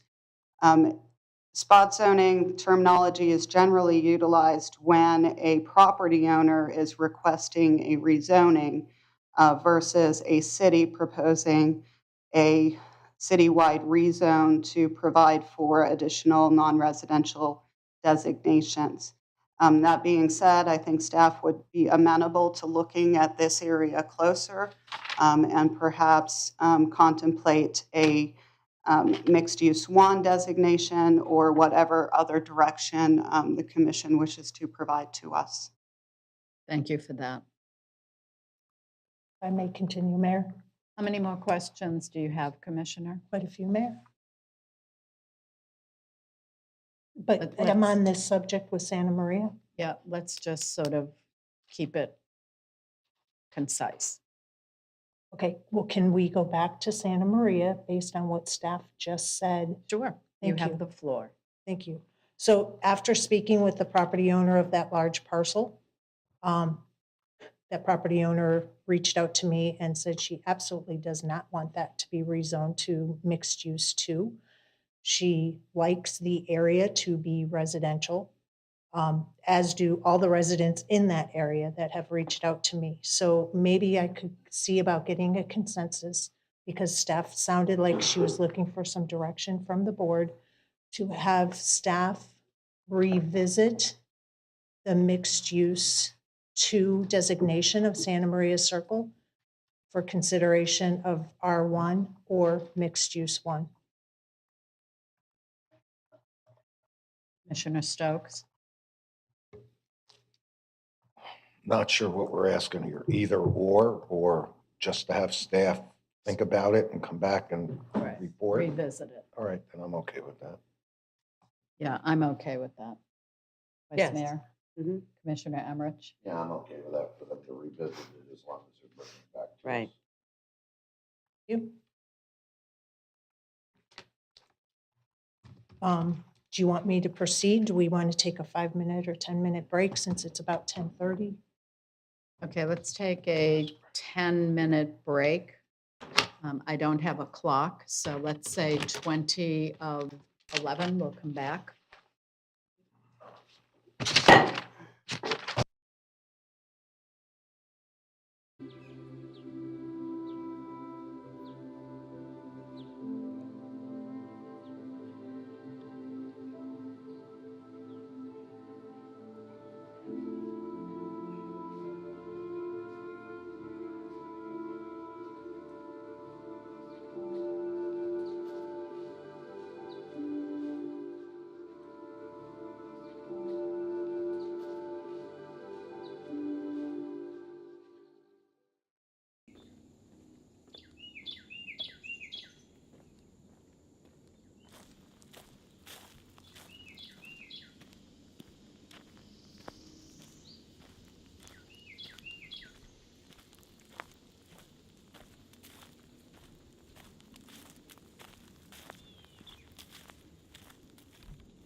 Let's kick it.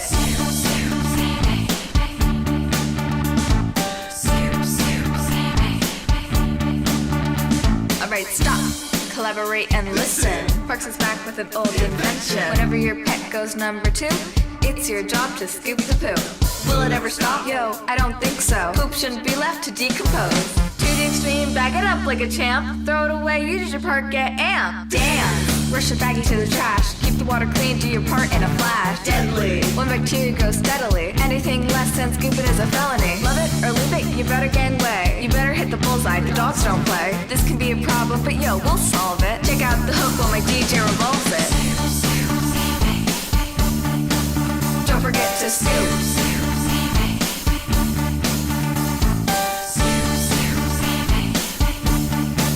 Don't forget to scoop. Yo man, let's get out of here.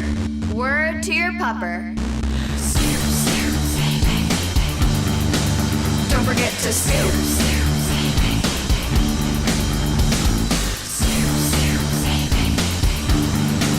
Don't forget to scoop.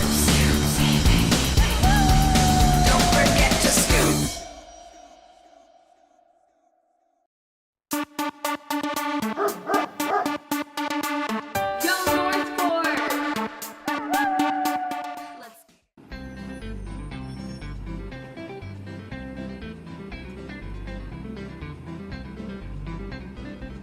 Frank Lamas, always manager, City of Northport.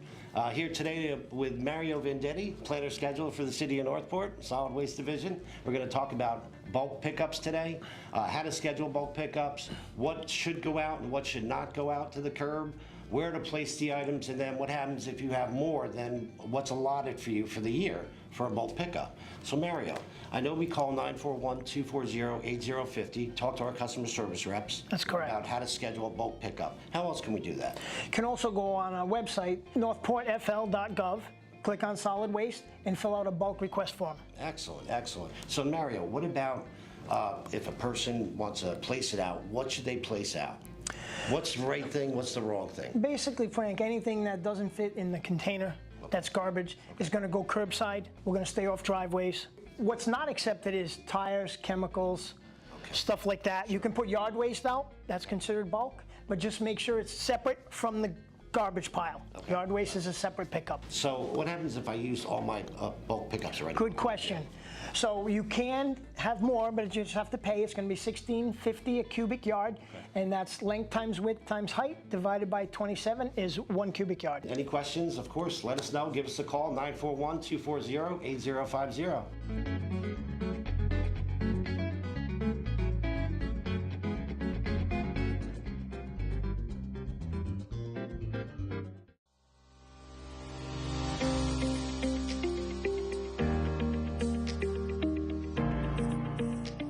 I'm Stacy Losio. I'm the emergency manager for the City of Northport, and I'm going to discuss first responders after the storm.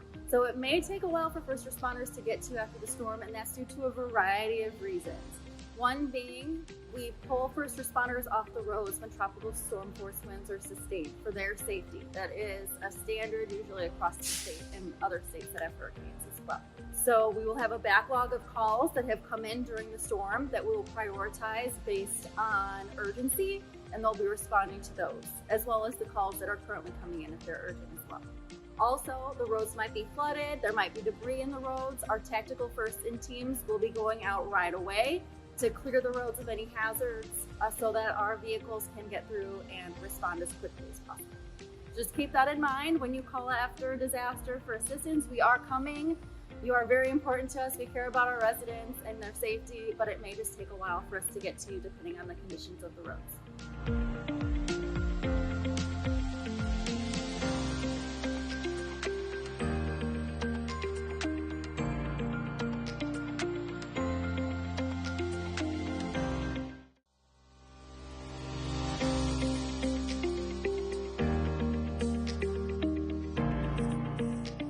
I'm Stacy Losio. I'm the emergency manager for the City of Northport, and today we're going to discuss storm surge and flooding and how both of those affect Northport during a hurricane. So storm surge is when strong, sustained winds are constantly blowing over a long period of time over the Gulf and pushing water up onto shore. So when that happens, there is a lot of flooding and beach erosion along the beaches and the homes inland. However, the storm surge can also push water up the river. So it could push storm surge up the Myakka River, for instance, from the Gulf, and then the water coming downstream from the river has nowhere to go. So that can cause water to back up along the rivers and cause flooding. That, along with a lot of rain that comes from these hurricanes, can also cause an increase of water flooding into the rivers and into our water management systems, causing flooding as well. Public Works does a lot of work before the storm to make sure that our water levels are as low as possible so we can handle additional storm surge and flooding in our water systems. If you want additional information about that, we have a great video about our water control structures, and you can visit the Public Works website.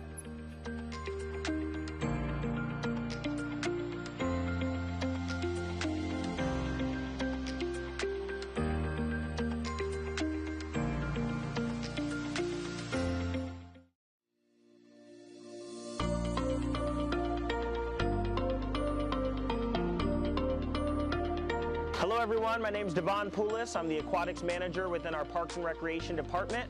We're here today at the Northport Aquatic Center just to talk to everyone about our Float for Life program. We recognize that nationally, unintentional drowning is the leading cause of death for children that are under the age of 4. So we have an awesome program here called Float for Life. Float for Life is a program that we teach that starts with the fundamentals of floating before we actually learn swimming. This program is targeted for those children that ages 6 months to 4, and what we want them to do is we want them to get comfortable in the water, and if they accidentally fall in the water or find themselves in a trouble situation, they can roll over their back and float. When we launched this program, we were the only one in the state that was actually teaching this milestone program. So I want to give a shout out to our Northport Rotary as well, who sponsored this program here at the Aquatic Center and actually paid for a trainer to come in all the way from Nebraska, where this program originates there. We practice and we go through what's called milestones here. So as soon as the kids progress through the milestones, we can continue moving on through them. And at the end of it, it's a pretty awesome program when they graduate. It's one of the final things that they do is they jump in fully clothed, and they have to turn over, roll over on their back, and actually be able to scream for help at that point in time. It's just an awesome segment program that leads right into our Learn to Swim program, so that way we can make sure we're keeping our kids safe in, on, and around the water.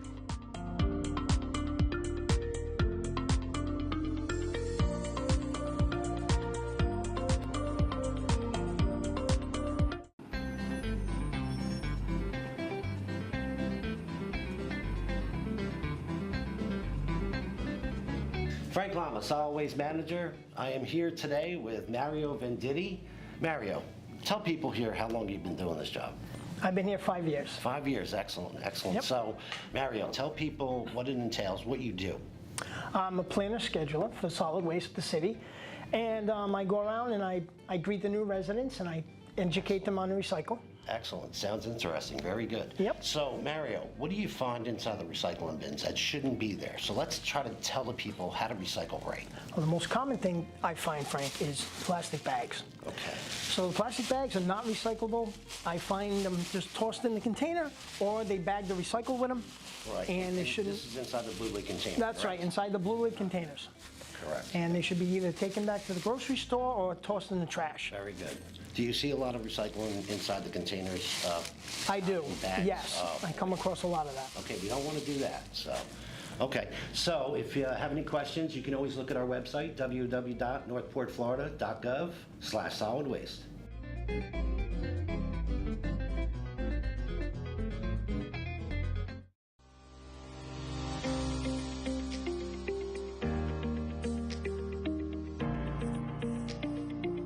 I'm Stacey Locio. I'm the Emergency Management Coordinator for the City of Northport, and we're going to talk about why it's important to have a go kit and what should go inside of it. It's important to have a go bag because if you wait last minute to pack, there are definitely going to be items that you're going to forget in the scramble to get everything put together. So it's important to have your documents such as IDs, insurance paperwork, titles for your home and your vehicles and your boats, just so that if your home does flood or your roof blows off, all those documents are with you and they're safe, because you don't want to end up losing those and having to try to replace those later on. Also in your go bag, you should think about what medications you might need to have ahead of time. If we're under a state of emergency, you are able to refill your prescriptions ahead of time, even if they're not due yet.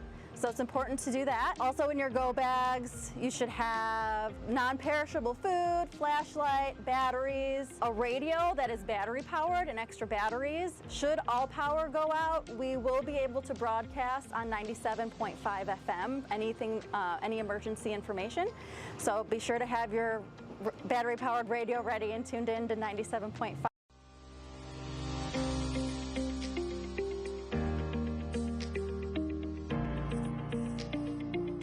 I'm Stacey Locio. I'm the Emergency Management Coordinator for the City of Northport, and I'm going to tell you the difference between flood zones and evacuation zones, or in Sarasota County we call them evacuation levels.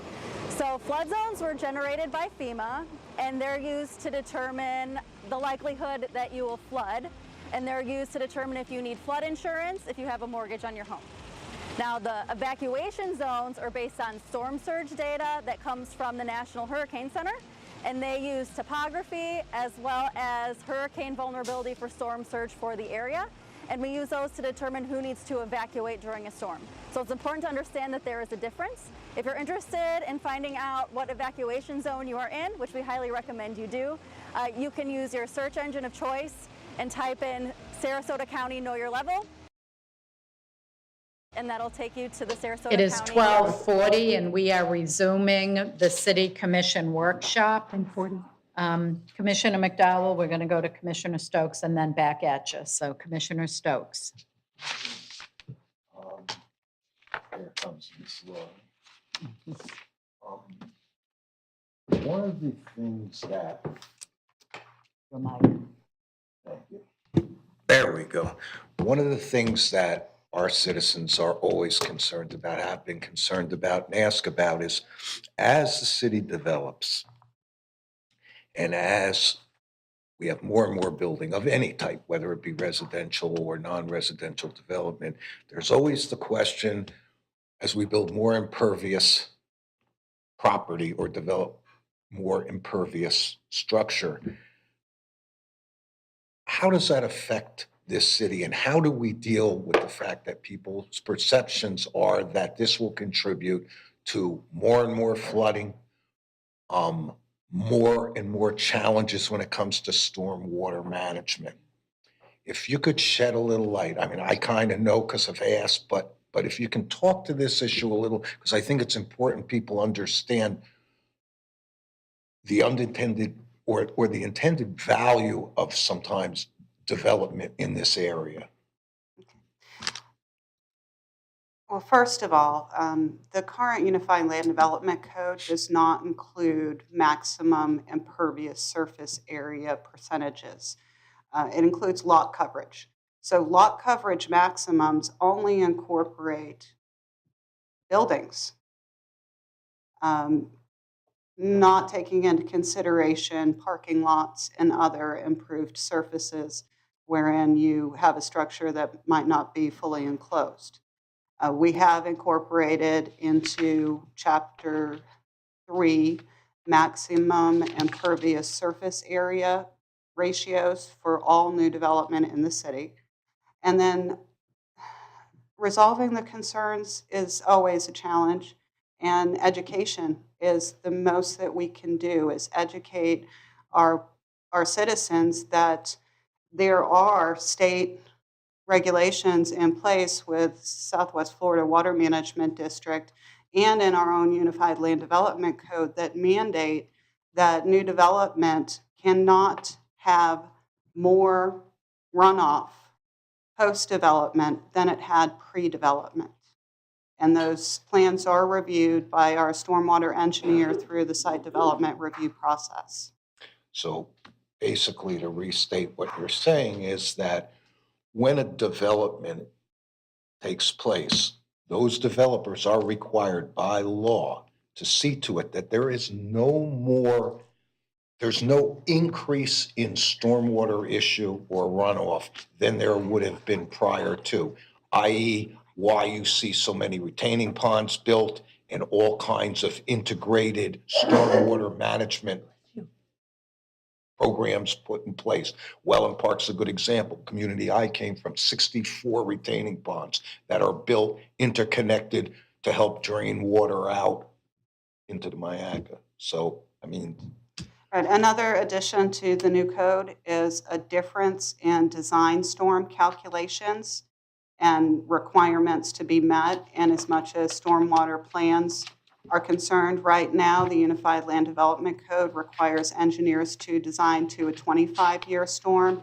We're changing to require them to design at a 100-year storm, and we're incentivizing them to design at an even higher level. I'd like to add a little bit to this too, some perspective. When you're talking about our single-family pre-platted lots, they don't provide on-site retention. All of their stormwater drains straight into our drainage ditches. That does exacerbate our flooding. So there's a difference between those types of developments that we really can't control. We can't require a single-family home on a pre-platted lot to provide all of their drainage on site. When we talk about redevelopment into larger types of development, commercial, industrial, multifamily, master planned communities like Welland Park, like Bobcat, like the developments in Panacea, that's where we have much more control. There are laws in place, not just local laws, state laws that require them to provide all of their retention on site. They cannot increase the runoff onto other properties. And that's where we have those master planned drainage systems that don't exacerbate the problems and in many cases actually make it better than pre-development conditions. But those single family pre-platted lots are where we do have a lot of issues with our drainage. And unfortunately, there's not an easy solution to those. Thank you for your explanations. Commissioner McDowell. Oh, I didn't say who I am. Elena Ray, Development Services Director. Yeah, thank you. Yeah. So I've had a few citizens reach out to me with concerns about Hillsborough, and it goes from Cranberry all the way down to Yorkshire Boulevard. Hillsborough is this little skinny strip because the Cocoa Plum is directly behind Hillsborough. So it's a little skinny strip of 80 by 120s. So the maximum from Hillsborough to the Cocoa Plum would probably be about 100 feet. Not much development can happen in that very skinny width. If I was queen for the day, I would like to see about possibly purchasing those properties. That way then we could have a BMX trail or something along that Cocoa Plum, use it for access for staff to be able to get in there, and also prevent future development on that little skinny strip. But Debbie's not queen for the day. So I am very concerned about having mixed use 1, mixed use 2, and residential. It looks like R2. It's hard to see because it's so little. I think it's R2, maybe it is even R3 on that strip. And I'm curious, why is any additional development being planned on that little skinny strip? Under the current conditions, there are platted 80 by 120 lots along Hillsborough. Hillsborough is becoming a major arterial roadway. Single-family living in these types of conditions is generally not desired by most of the general population, number one. Number two, with the pre-platted lot conditions, we have to allow driveway access onto Hillsborough, which exaggerates the problems with transportation and not only for regular vehicle traffic, but for deliveries, for the mailman, for the solid waste people. And rezoning these areas to mixed use in R2, we're anticipating assembly of those lots into larger development tracts wherein they will be required to go through a development review, and we can control access from Hillsborough, and when possible, limit access to Hillsborough to one driveway, or even entirely eliminate access along Hillsborough. If someone were to purchase an entire block, they could provide access from each collector road on either end of that block, still meet their 2 access point requirements for the fire department, and eliminate any new access points on Hillsborough. That is the thought process behind the zoning changes in that area. And I hope I answered the question.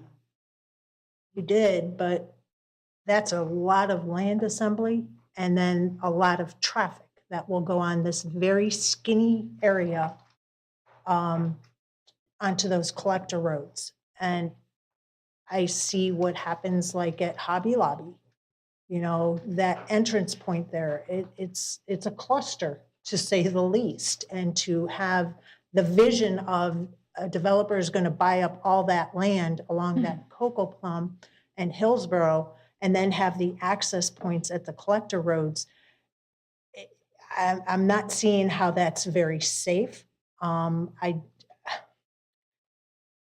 You might not get a developer that wants to buy up all that land. You might get a developer that only buys up 4 of those parcels and wants to put in something, whatever that something is. And there's still the access on Hillsborough. I really would like to explore the possibility of turning that into conservation. That way then it's not an issue. You can create a little parking area and people can use it for like a nature trail or something like that. It just doesn't seem feasible of a location. If they can't develop in the areas that are designed for commercial or non-residential development as it is now, I don't see how they're going to do that on that little parcel. So I can add a little bit to this. The city would not be able to rezone that to conservation because we would be taking the property at that point. We would have to purchase the property. Additionally, I think it's important to look at what's going on in Charlotte County, right on the other side of the street. Exactly. At Veterans Parkway and Raintree, there will be a large roundabout going in, and there will be a large development there of affordable housing and some non-residential development at the future, at that future intersection. There is property that Charlotte County owns, and they are working with a developer to develop that land. So the idea of putting additional single-family homes along Hillsborough, as Lori mentioned, when traffic will be increasing on Hillsborough from that multifamily development and non-residential development, exacerbates the problem. When you're talking about waterfront property along a major collector road, that does become very attractive to developers. And if we don't rezone it, developers won't have the opportunity to buy out those properties. If we leave it as single family, we're guaranteed to have a driveway every 50 feet all the way down Hillsborough. And that street eventually will have to be widened because of the traffic that is coming from Charlotte County. But we will not have any impact fees from developers or improvements that may result from redevelopment or development along Hillsborough from the types of development that we could get if we do rezone it. So it provides us additional opportunities for a developer to pay for improvements to the transportation system. And it does provide the opportunity to reduce those access points where if we don't rezone it, we will not have those opportunities. And just as a follow-up, Charlotte County is not too concerned because they have a whole bunch of duplexes that just went up along Hillsborough on their side. So they're increasing, right, they're Exactly. increasing the zoning from single family to two family along there. And that's what we would be doing too. And you can require duplexes to have one entrance. You don't have to have two driveways for duplexes. They can have a shared drive.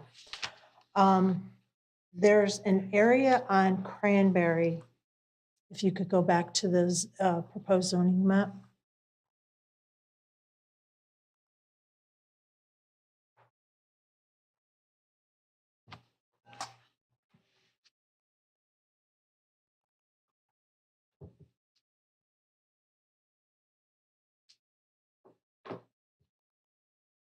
The little pie shaped up close to 75. It's on Cranberry. It's like a little pie slice. It looks like it's MX1. And I'm trying to understand.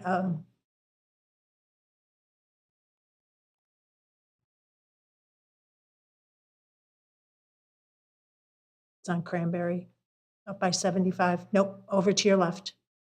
Over to your left. There.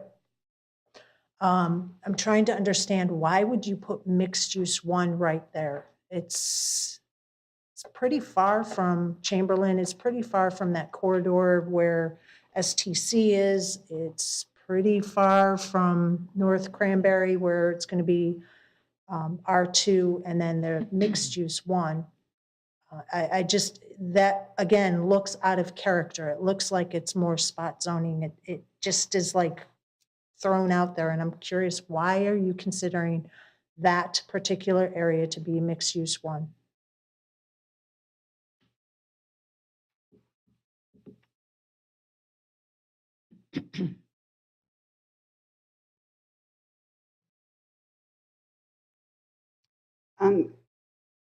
The land area of that triangle shape combined, which is made up of about 10 single-family lots and a tract, is about 6.5 acres. That 6.5 acre parcel, although it does have some existing single-family homes, it's not fully developed as single-family, and it's an opportunity to provide for walkable services to existing neighborhoods in that area. And, respectively, if we look at every parcel that's being proposed to be rezoned and contemplate reverting back to residential, we will never come close to the percentages needed to provide for a fiscally sustainable city. And I understand that's ultimately the goal. But when I have residents that reach out to me, that's why I'm bringing these questions to light for their benefit in this conversation. Yes, ma'am. There's an area of Norrendale and Price. It's mixed use mixed use 2. It originally no. Your cursor? Oh, too much. Trying to get you a little bit bigger view.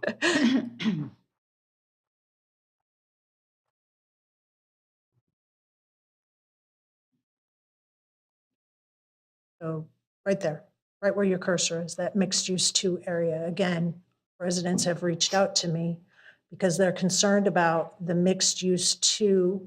There is some neighborhood commercial existing zoning in that area, but this mixed use 2 has expanded by large amounts.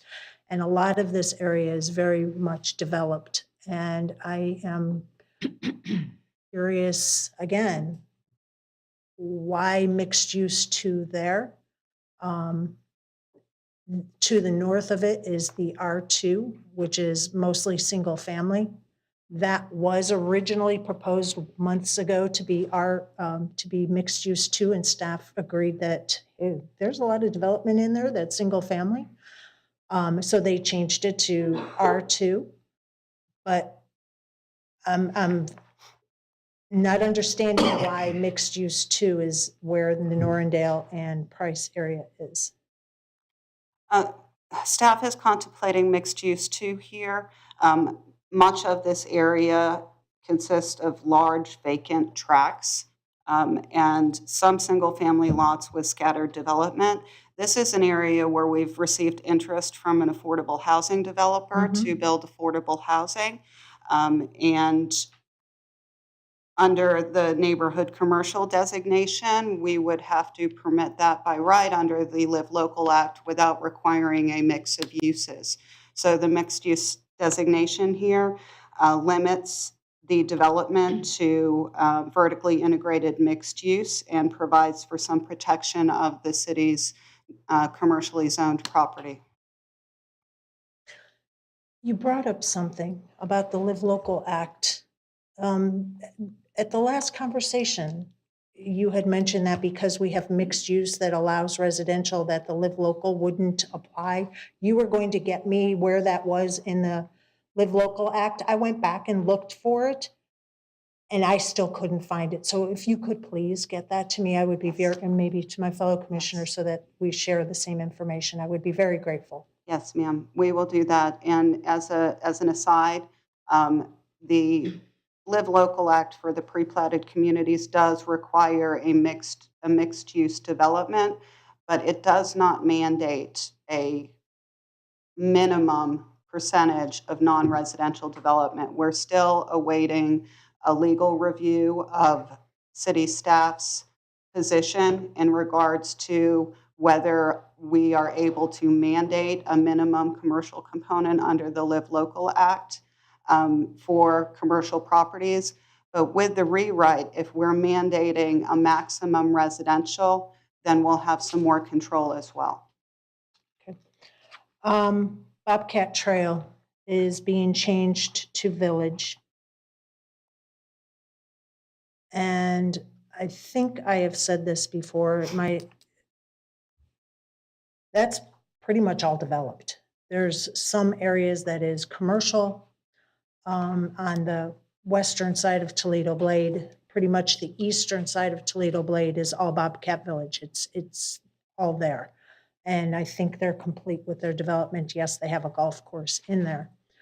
But Village has a wide variety of requirements to be classified as a village. And since this is already developed, why are we taking it and changing it to Village at this late stage in their development? Well, first of all, Bobcat Village does reflect the character of a village as envisioned under our comp plan and our code. And Bobcat Village does have a development concept plan approval on file with the city that is consistent with a village pattern plan required under the current code. And I know that Elena has something to add on Bobcat Village, so I'll let her do so. So if you look at Bobcat Village, and I'm very, very familiar with this neighborhood, as most of you know, there are multiple uses on both sides of Bobcat Village, of Toledo Blade. So you've got Toledo Blade, you've got Bobcat Village East and Bobcat Village West. The golf course community on the east side of Toledo Blade has single family of various lot sizes. There are larger lots, and then there are not quite zero lot lines, but very low maintenance type lots. There are also villas. So there are, it's almost like a condominium type development. There are commercial uses inside that development. So not just a golf course, there's a restaurant that at one point was open to the public and provided meal service. There, it was a pro shop. So there are those commercial components inside that. The golf course has been closed for some time now. And we have had developers who have expressed some interest last year on redeveloping it. So that is an open question as to whether Bobcat will reopen as a golf course or if it will redevelop into something else. The other side of Toledo Blade, it's not just commercial. There's also multifamily. There's medical. There are a number of uses in there. So when you look at what a village is in the zoning code and in the proposed zoning code, it does match. It is, in fact, the best. It is the best zoning designation to capture all of the uses that currently exist in Bobcat and provide for the continued development of Bobcat. There are multiple tracks within the area on the west side of Toledo Blade that are undeveloped. So they still have development potential. And we did look at their concept plan and the village designation and determined that it definitely aligned and it captures those uses that are not only existing, but are allowed under Bobcat's development plan. I think a lot of the concern from the residents that I've spoken to is that the golf course would be sold, and then there's no control over what can go in there and what can be developed there on that golf course, similar to what's happened at Sable Trace. And that is where their concerns are from when they were speaking with me. So I don't know how that gets protected if this zoning designation So gets I can changed. tell you that I have talked to a lot of the residents in Bobcat. I live in Bobcat. Okay. So I have talked with a lot of the residents, and any development of that golf course into something other than a golf course would have to go through a significant amount of review.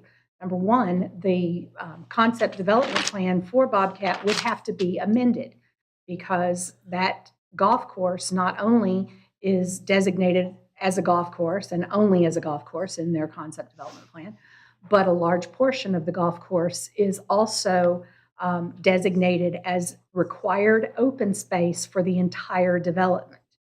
So there is a significant percentage of the Bobcat Trail golf course that would have to remain open space.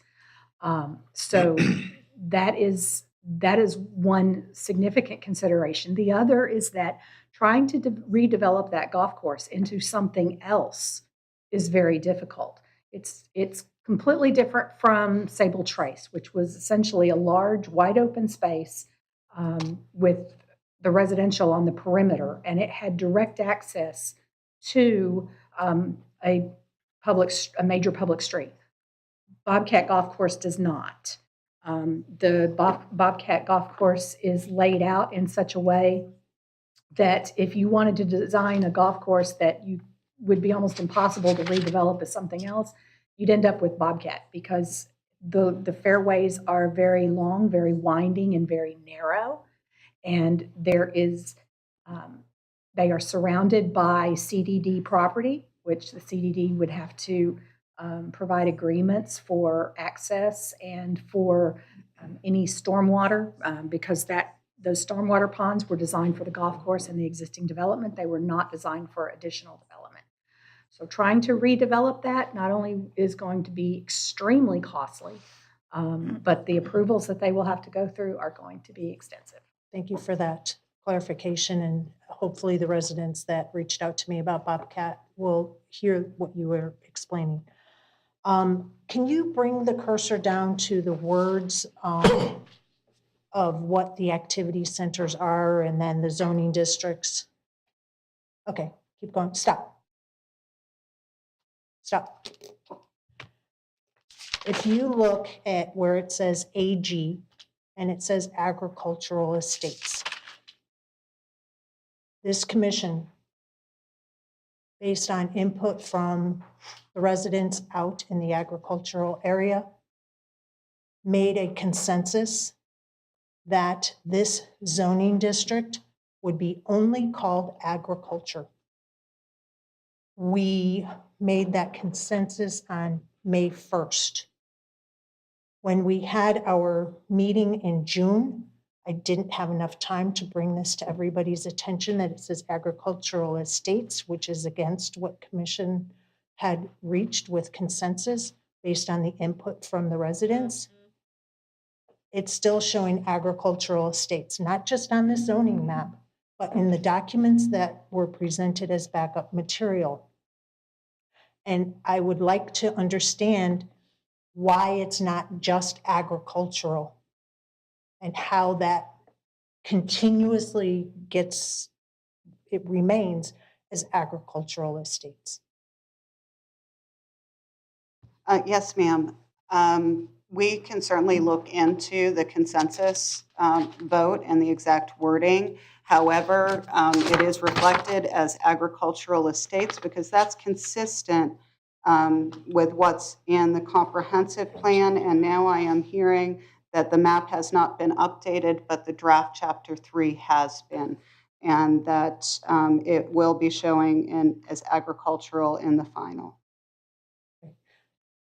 So May 1st, the consensus is on page 4 to help you quickly find that. Yes, just to thank you, save ma'am. you the trouble from having to do the research I've already done. I can even, ma'am, if you'd like me to take the time, show you how it's been updated in the draft, and we will make the map correction. But that's fine. I know this is coming back. I just wanted to put it out there and make sure that it is going to be corrected once it's coming back to commission. That's all, based on previous commission consensus. Yes, ma'am. Moving on to the land use chart. I'm going to start with one of the big ones. Again, along the same lines as consensus was given on June 5th regarding refineries. In the land use chart, refineries there was a consensus to prohibit mining, fracking, refining in any activity center or zoning district in the city. And looking at this use chart, refineries is still special exception in activity center 6 and 10. And I'm curious, why is it a special exception when commission's consensus was to prohibit it outright?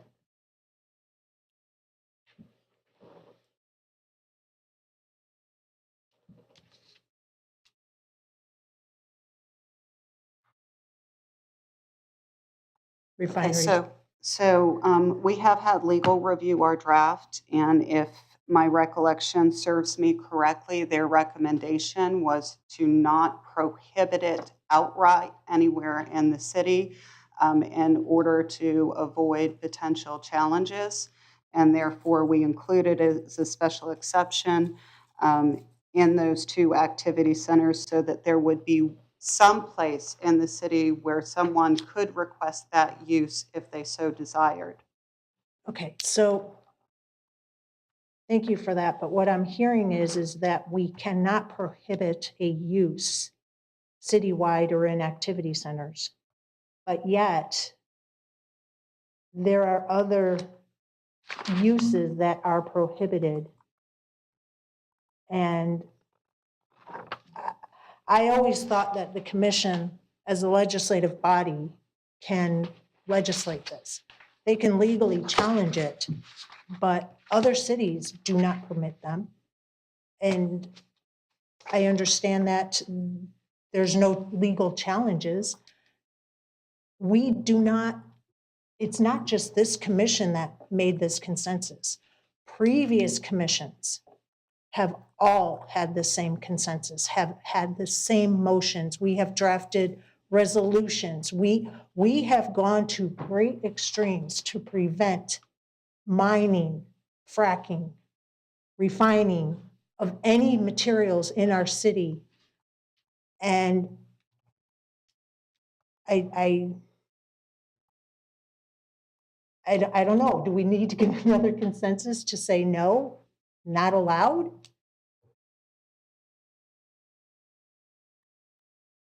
City Attorney, would you care to comment? Only to say, Commission, that the City Attorney's Office has weighed in on this in the past and issued a memo and apprising the Commission at that time of the risk of the actions that Commissioner McDowell referenced, and the Commission at that time, opted to move forward. There is legal risk in banning those types of uses.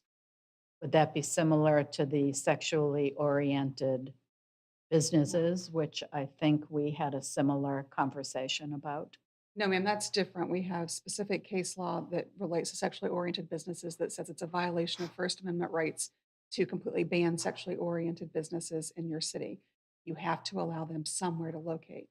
The First Amendment case law also provides that you can allow distancing and some other considerations based on the secondary effects of sexually oriented businesses, such as crime.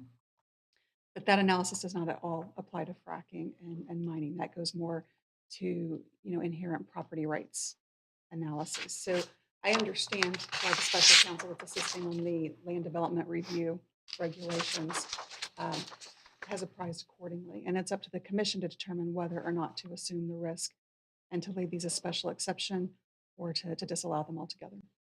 Thank you for that. Madam Mayor, if I could add, there are so many different types of refineries, and these include development of lubricating oils, sugar refineries, salt refineries, vacuum distillation, which is used in beverage and food production to extract plant essences, which could, be in keeping with a nutraceuticals type of manufacturing company where they extract the vitamins from the food product and dry it and develop it into a nutritional supplement.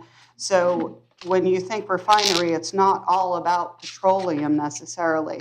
And for those reasons, we wanted to make sure that there was some opportunity with the City Commission in the position to approve or deny a special exception that's being proposed based on the use and the location. Thank you for that. I'm going to move on to Commissioner Stokes. I can come back to you, Commissioner McDowell. Thank you, Ms. Lurie, because that was what I was thinking, as well. It creates some flexibility. The reality is our legal counsel gave us guidance that there's clearly a legal risk in banning them. Yet the special exception really gives commission the ability to control what happens there. By special exception, to me, it seems more than adequate. I mean, we're not going to listen to our legal counsel, then why have them in the first place? So they are our legal experts here, and I wouldn't want to second guess them as a commission. Back to you, Commissioner McDowell. So if you look at the mining and borrow pit land use, it is prohibited across the board in activity centers.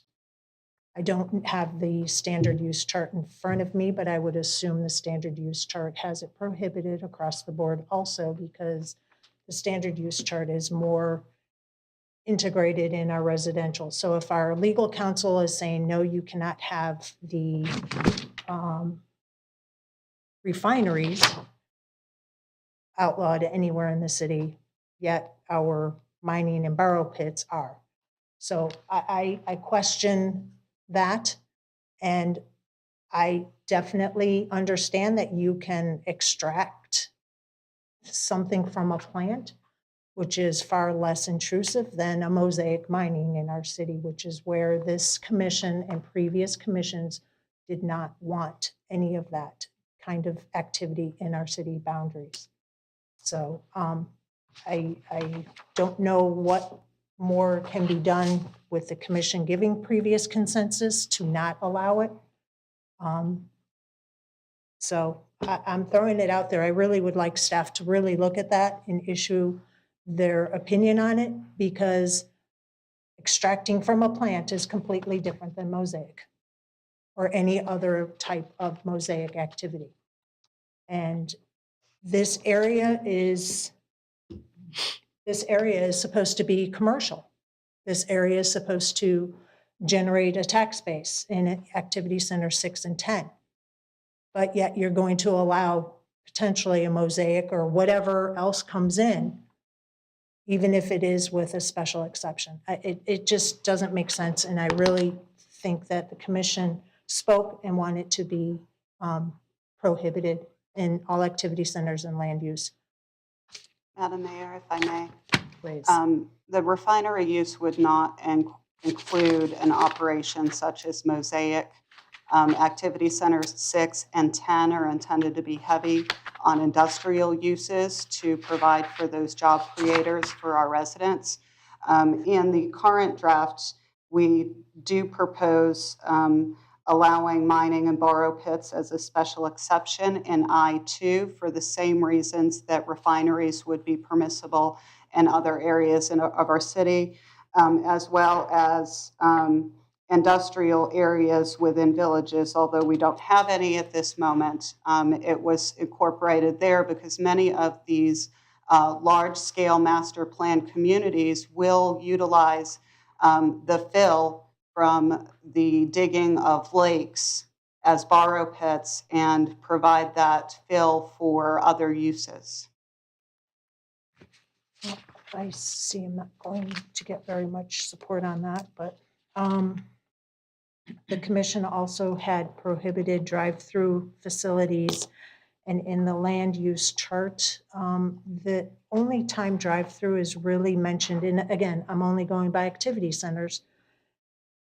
It doesn't discuss about using a drive-through for like financial services or restaurants, or maybe an auto repair for like a Jiffy Lube oil change, or even a retail drive-through for grab and goes. I remember many times there was where you drove through a convenience store and you would pick up chips and soda and beer or whatever. Those grab and goes seem to be coming back into fashion. But we also gave a consensus to prohibit drive-through facilities on properties adjacent to residential properties zoned R1 and R2.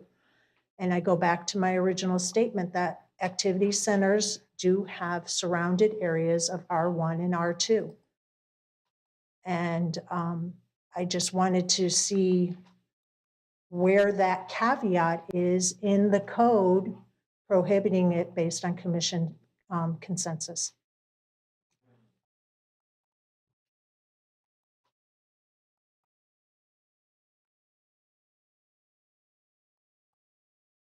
Drive-throughs are addressed in Chapter 3, Section 3.7.6, and there are compatibility standards in Chapter 4, similar to the buffering requirements for non-residential adjacent to residential. And as previously stated, this entire ULDC rewrite will be brought back for review prior to adoption. And if staff has failed to incorporate a specific requirement that prohibits drive-throughs adjacent to single-family residential in either Chapter 3 or Chapter 4 design standards, we will be certain to look at that and incorporate any consensuses that the City Commission has stated wherein there was not conflicting legal advice to do otherwise. Fantastic. Look forward to seeing that. And maybe it's as simple as putting a little footnote number 5 about drive-throughs, similar to what they have done with drive-throughs for, I think it's Activity Center 9. I'm not sure. A lot of there's a few land uses, equestrian stables. This one always makes me chuckle when I see it. Equestrian stables. Yeah, if you look at the footnote for drive-through, it says it's not allowed in Activity Center 9.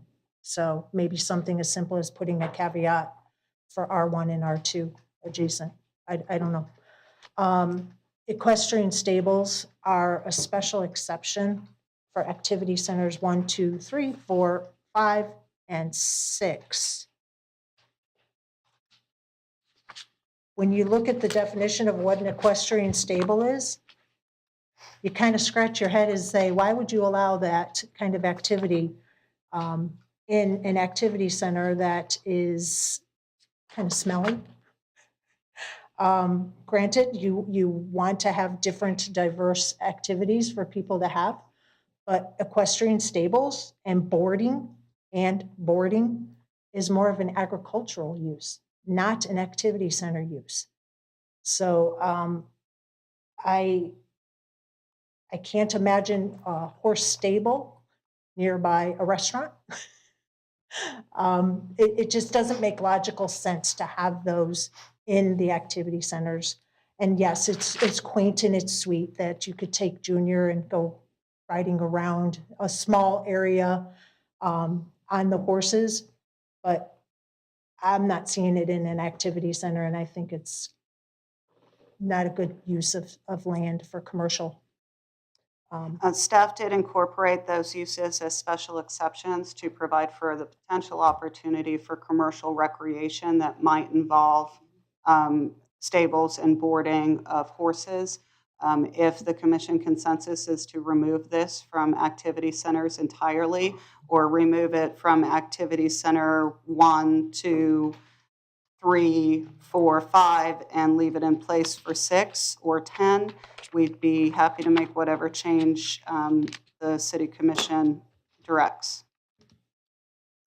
Mayor, maybe we can get a consensus to remove equestrian stables and boardings from activity centers 1, 2, 3, 4, 5, and have activity center 10 be a special exception.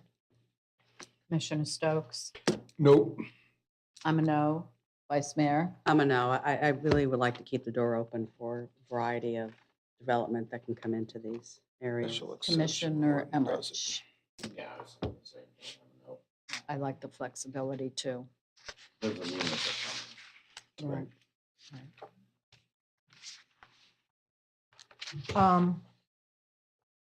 The other, let's see, hold on one second. Outdoor gun and archery range is allowed. It's called a shooting range and archery outdoor, and it's permitted in Activity Center 4, Activity Center 6, and Activity Center 10. I am concerned with having an outdoor gun range, in close proximity to multifamily, commercial. I would really like to see those be special exceptions. That way then, similar to the equestrian thing, they have to come back. This way the commission can make sure that those places are in the right place. To just automatically permit them in those 3 activity centers opens up the door for a wide variety of concerns.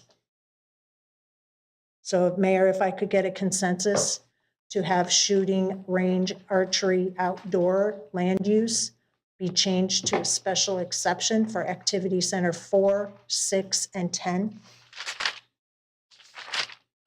Commissioner Stokes? Yeah, I'm kind of good with that one.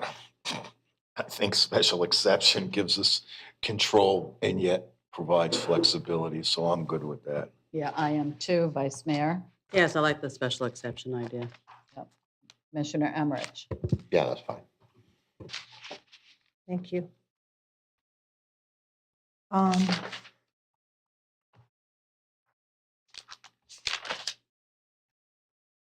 Transportation terminal. You look at the definition of a transportation terminal. I know y'all like these special exceptions, but you have to understand that when you have a special exception, there is a cost associated with it with developers and a time associated with these.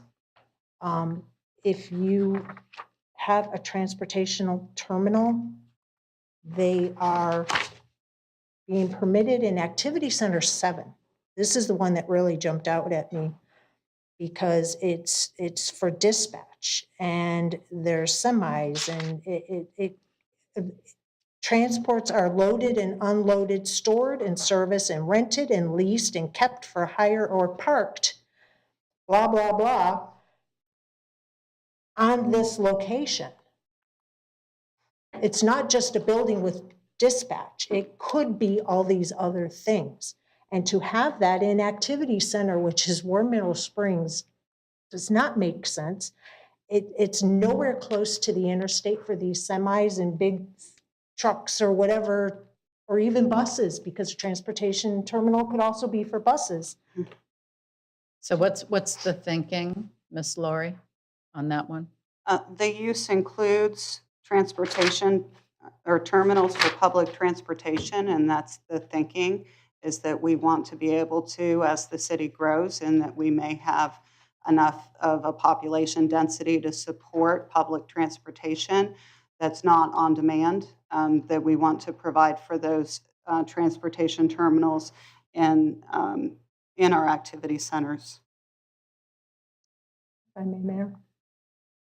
Go ahead. It's not just for public transportation. It is for the other uses that I mentioned of semis coming in. And to have it at an Activity Center 7, or even at the other activity centers, I think is opening up the door for some serious consequences that are unintended. You can look at it and say, hey, this is great. We might have a SCAT transportation hub there, but at Activity Center 7, it doesn't make much sense.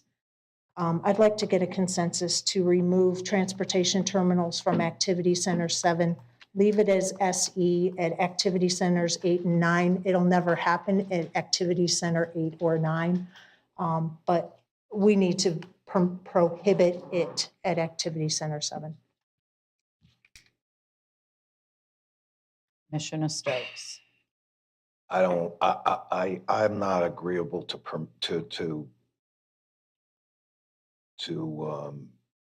I'd rather see it a special exception than prohibited, quite frankly, because I could see where there may be some there's some logic in having some flexibility there to just prohibit it. I mean, this way, if there's something that, is incredibly intrusive, I agree, the Mineral Springs area is not where I want to see a transportation terminal, but I could see it as a a spot for buses and trolleys or other things that may fall within this category of, this definition. So, I mean, to me, special exception, I'm more apt to go with special exceptions on a lot of these. And I know there's a cost and I know it comes before the commission, but it does give commissions control over what that goes there as opposed to just agreeing or not agreeing. And I think prohibiting minimizes flexibility. And this is a growing area. There's all kinds of opportunity in and around Activity Center 7. And I'd hate to see us just prohibit this.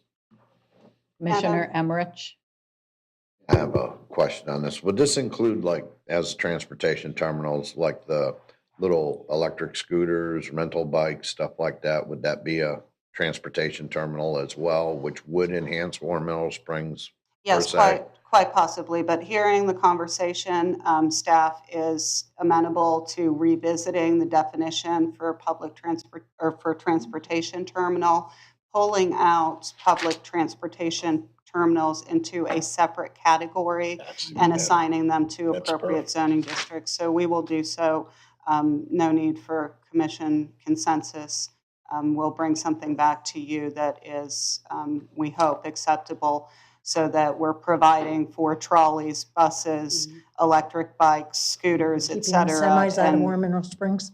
And all of our activity The chances of a centers. semi company wanting to locate there is between 0 and 0, but let's have it clean. So We'll do I that, like yeah. your That's a good suggestion. Thank you very suggestion. much. Thank you for that. If you look at the use chart, when you compare the use chart with the definitions, there are 3 uses that I could find that were not included in the use chart.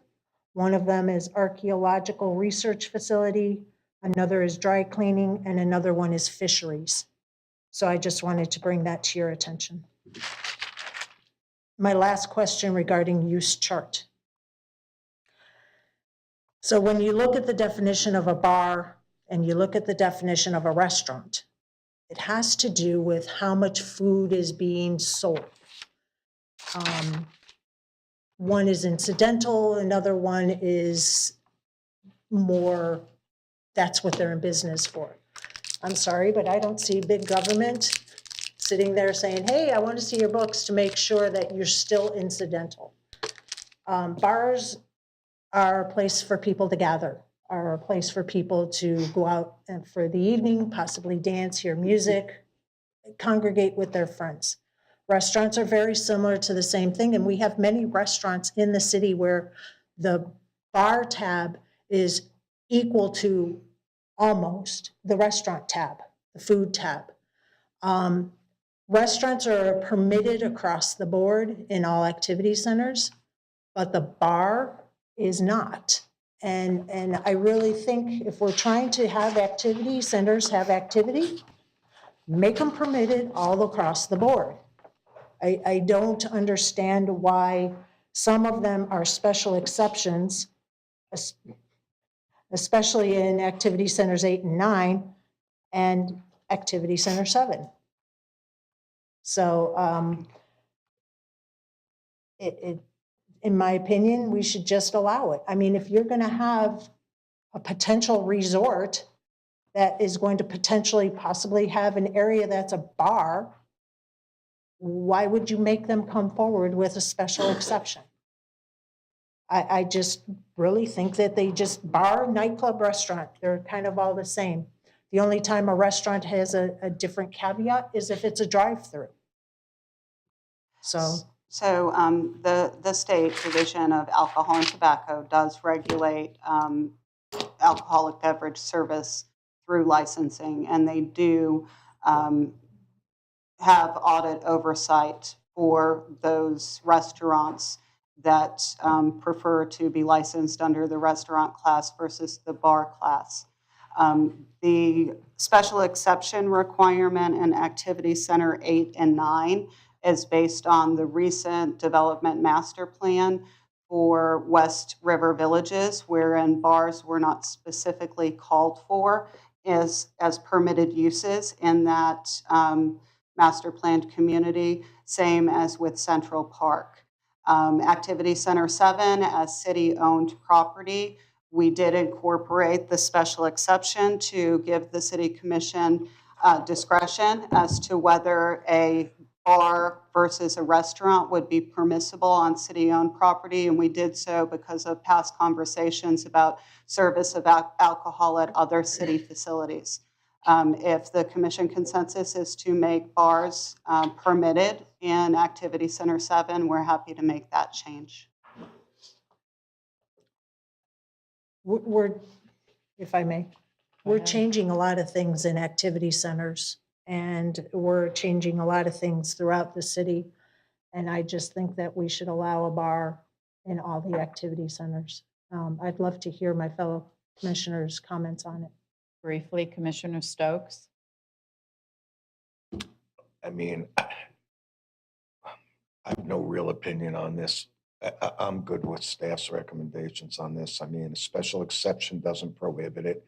And if there was some logic, as Ms. Laurie has stated, as to why they added this special exception designation, I'm good with that. I just think this is minutia. Vice Mayor.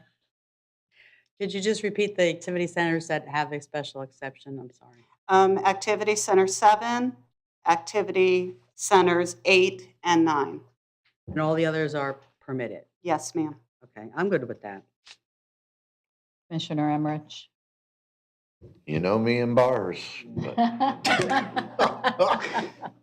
I'm good with the special exception, though. Thank you. So am I. Thank you. Activity center, speaking of activity center 9, I always get them mixed up. 9 is Sable Trace, I'm sorry. Central Park. Central Park, okay. In the existing code for Central Park Activity Center, there's broken down non-commercial development and residential development. And I am not seeing that breakdown in this ULDC draft. And if we're going to be following pretty much what Activity Center's original documents showed, if we don't separate that in this activity center, I have a feeling that development will happen throughout the entire activity center as opposed to in those designated areas. And I'm curious if staff can take a look at that and find out why it's not separated. The Development Master Plan outlines the areas intended for commercial and residential. The intent under the new ULDC and the new comprehensive plan is to not segregate uses by percentage of residential, percentage of office, percentage of commercial, percentage of open space, public rec in the format that it is currently provided for.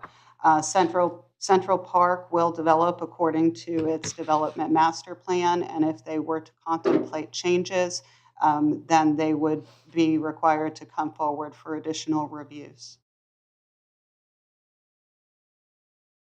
I have to go back and review their DMP.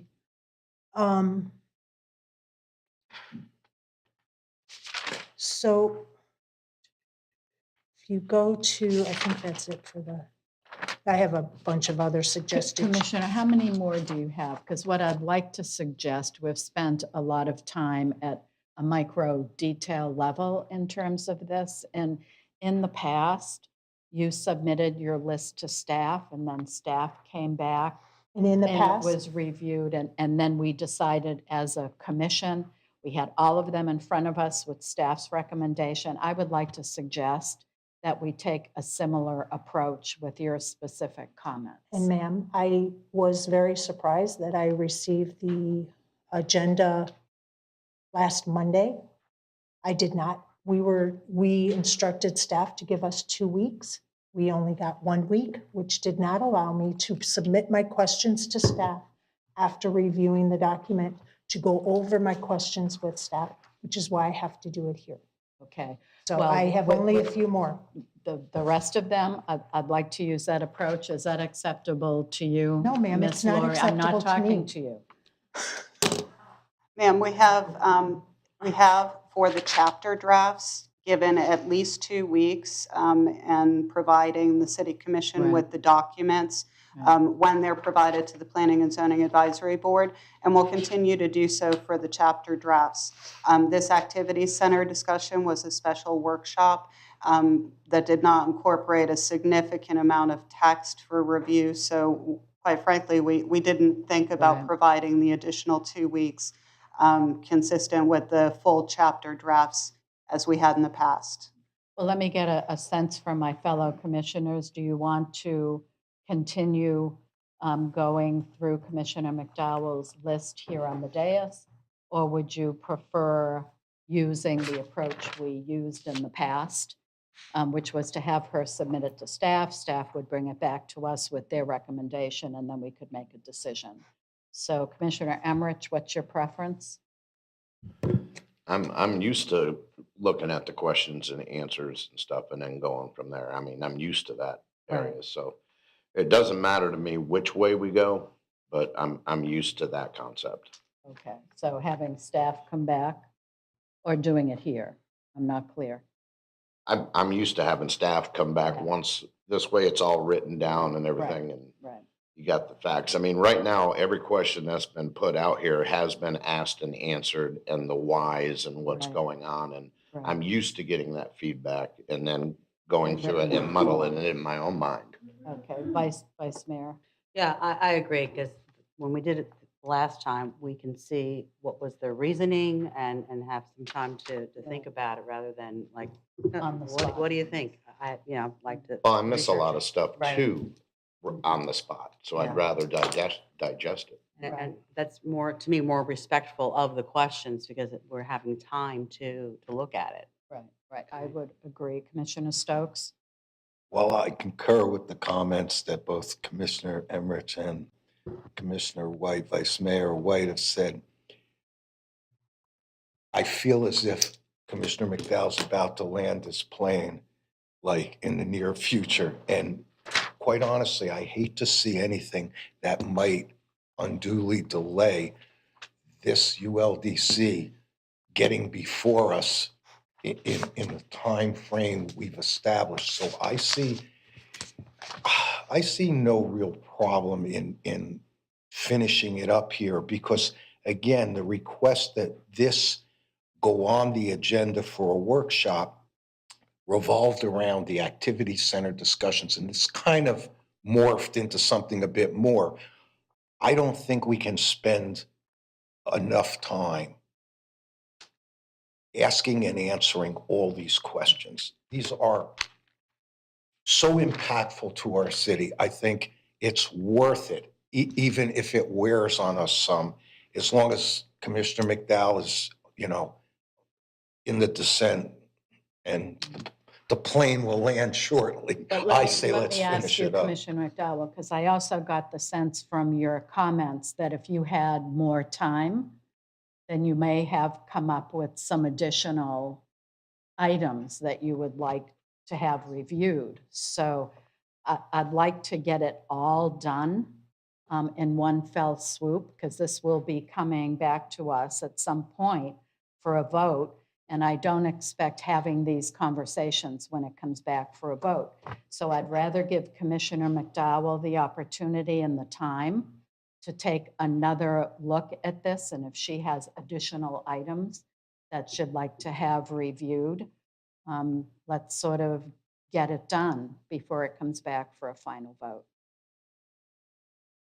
Part of the problem with sending it to staff and then having the discussion up here is my questions to staff are not included in the backup material. So the citizens are kind of caught off guard as to what are we talking about here. I was prepared to send my questions to staff, but I didn't have time. Right. I have what I feel are legitimate questions and concerns. In the backup material is the text, the definitions, and activity centers. That's what we were to be discussing today. And that's what I was prepared to discuss today. So if I'm hearing 3 of my fellow commissioners want to say done, send them into staff, I will do that. Commissioner Stokes, thank you for the support of letting me just go through the questions so that staff can review them and bring them back at the first draft. And if you think coming first draft, I'm not going to have questions, I hate to disappoint you, but I will have questions come first draft, because our first draft, I really would love to know what the procedure is going to be. Are they going to give us all 5 chapters based on all of our conversations? That we are still waiting for some backup materials and backup discussions on from like chapter 2. And we haven't had those discussions. So I don't know what the process is. I don't know what the procedure is. All I know is I have questions based on some of the conversations I've had with the citizens. And I would like to see some changes made. And obviously it's not based on what I want, but the commission as a whole. Right. So I'm hearing 3 people say we're done, and I'm hearing 2 people say let's move on. So I don't know where we're at. So if I could provide some staff perspective, the sooner we can get answers to these questions, the better for staff, because we have to incorporate these into the draft. Exactly. Additionally, the documents that will, the chapters that will come back to you, I just want to clarify, those are not first drafts. Both PZAB and the commission has seen those chapters previously. They will be final drafts, actually, when they come back to the commission. We are incorporating as we go to ensure that we get all of the commission's direction into those drafts. That final review is to ensure that anything that we might have missed or that the commission thinks needs to be revisited, we can then discuss at that point. But we would prefer not to have another workshop for this topic. Right. So if we can, if we know that we're going to be able to get all of the questions today and be able to answer them, we'd be happy to do that. We would prefer not to have to prepare for an additional workshop to address this issue, because every workshop adds to the length of time before we're able to get this adopted. Commissioner McDowell, do you feel you have had adequate time to review these materials as you would have liked? I understand the question, ma'am. Do you feel you've had enough time with these materials? For today? Yes. Today? Yes, that's why I have more questions, but I'm not finished with my questions. So we have 3 to 2 to 3 stop. to 2 to stop. Because I'd like this wrapped up before we see the final chapters. I don't think we need another workshop around it. I would think if I may. My concern is that if the questions are submitted to us in writing and we provide them in writing back to the commission, that it will prompt an additional workshop. If it's possible that we are able to answer the questions today, we're happy to do so in order to give us this time to incorporate any changes that may result from those questions, to get those into the drafts before we take the final draft back through PZAB. To my fellow commissioners, now that we have staff input, does that affect how you want to approach the rest of our time here today? Let's finish it up. Let's take a lunch, come back, and we can spend all day at it. I don't care. Vice Mayor? Yeah, now that I've heard the input from staff, and I do like to, yes, questions, and let's get it done. Get it done. Okay, it is 10 to noon. Let's take a 40-minute lunch break and come back at 12:30, and we will finish up Commissioner McDowell's list. Website.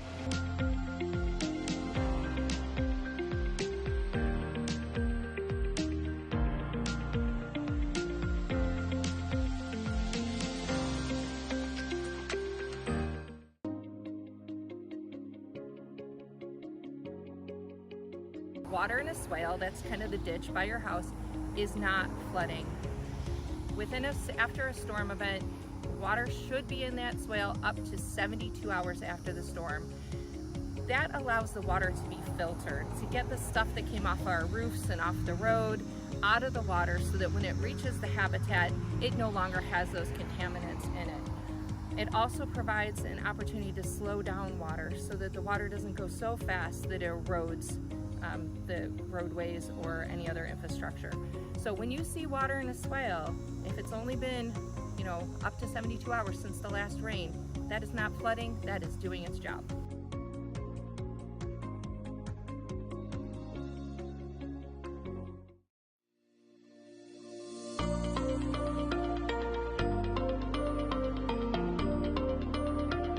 Hello, my name is Devon Poulos. I'm the Aquatics Facilities Manager with the City of Northport, and today we're going to be talking with you guys about our free swim evaluation. It's important that we do these swim evaluations so as kids are registering for swim programs, they get placed in the right class. What we're looking at when we're doing the swim evaluation is every swim level has what's called exit skill assessments. So what we do is we have your child get in the water and we'll go through a series of different movements. Can you go under the water? Can you show us your front crawl? Can you show us back crawl? Can you show us elementary backstroke? Different strokes within there, and what we're doing is we're trying to see where your child tests to before it becomes a challenge for them at that point.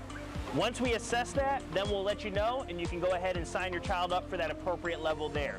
It's important that we have these so that way when we're teaching a level 1, we don't have kids that should be potentially in a level 2 and a level 1 class because they're not learning the appropriate skills that they need at that point in time. Right now, when we're in full summer operations, we ask that people come between 8 and 10 to do the swim evaluations, just as you can hear the water splashing in the background, slides and everything like that. But any day of the week that we're open, you can come in at any point in time and ask for a swim evaluation. We always have a certified swim instructor on site that can have your child take a swim assessment.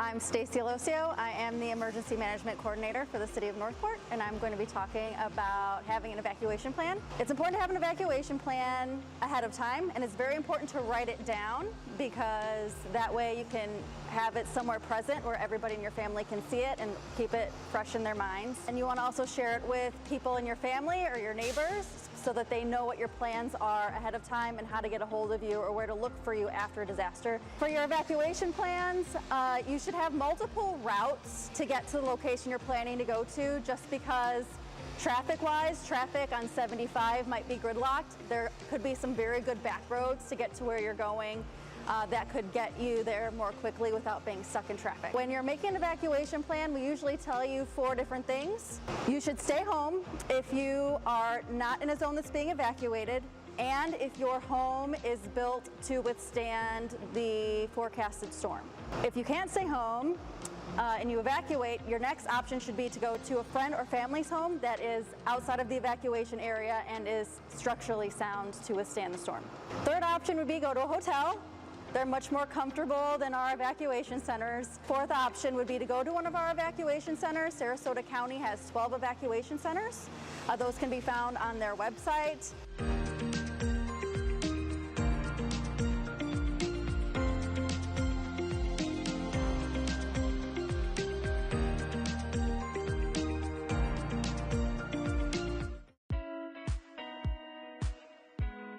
At the City of Northport, we are here to serve you. And there are many ways to connect with us. You will always find friendly faces when you come to City Hall. When you first walk in, you will see our Customer Care Center. The Care Center helps customers who call into the city to get answers they need in a timely fashion. Our Care Center has helped more than 10,000 customers last month alone. Next to the call center, you will find the self-service kiosk for code enforcement and building divisions. Using the QR code or by visiting our website, you can schedule your appointments with ease. Have you checked out our website? From employment opportunities to building codes, you can find just about anything using the search bar. Finally, you can download the North Report app and submit non-emergency issues to City Hall in less than a minute. The app has helped correct more than 12,000 issues across the city. No matter the method you choose, the city is here for you. And together, we will build a stronger community.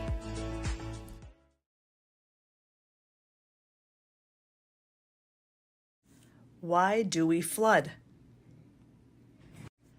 During significant rain events, Northport nearly always floods in certain areas of the city. This is thanks to the locally named Myakkahatchee Creek, also known as the Big Slough Watershed. The 195 square mile drainage area flows through DeSoto, Manatee, and Sarasota counties, then through our city to exit at Charlotte Harbor. As the city of Northport is located at the low end of the Big Slough Watershed drainage system, the city's current flooding and water quality conditions are attributed not only to the city's growth, but also to upstream runoff in the DeSoto, Manatee, and Sarasota County portions of the Big Slough. During significant rain events, ponding can also occur. Ponding occurs in low-lying areas that are characterized by poorly drained or supersaturated soils. With back-to-back rainfall events, the ground is totally saturated, which increases the runoff during a storm. The city works hard to maintain its stormwater conveyance system, which is comprised of roadside swales draining into 79 miles of named waterways and 132 miles of retention ditches that interconnect with each other and with the Myakkahatchee Creek. There are 64 water control structures, of which 23 are gated water control structures, 5 are gated drop structures, 28 are fixed weir structures, and 8 are drop structures. The control elevations of these structures are designed so that water is retained in the waterways in a step-down elevation system configuration. This means the water levels in the waterway segments between structures progressively decrease in elevation from north to south and from east to west. This system configuration allows both retention of stormwater runoff for water quality treatment and storage for potable water use. In preparation for a storm, the gates are opened as needed to convey floodwaters. The city has an ongoing program to inspect and replace old corroded structures. Since 2006, 13 of the high-priority structures have been replaced or rehabilitated. The city also has a program to clear the ditches of sediment deposits that have accumulated over time and clear fallen trees and debris in the Myakkahatchee Creek. This also helps restore the flow capacity of the waterways. Long story short, Northport is prone to flooding, but the city works hard to maintain conveyance channels, water control structures, and procedures put in place to lessen the impact. When there is a hurricane or significant rain event, the city gets into response and recovery mode quickly after. Please stay safe out there.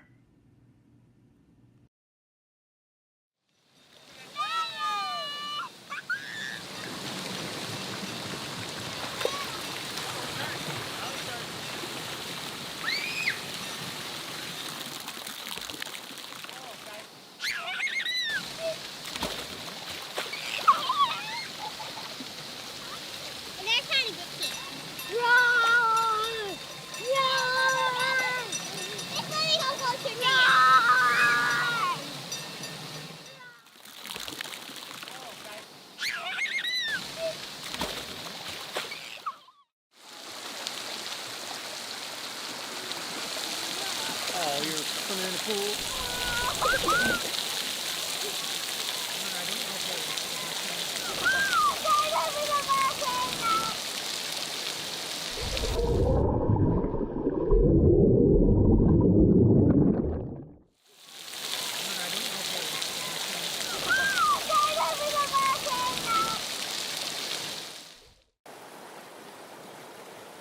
Oh my gosh, this is gonna be great!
kick it.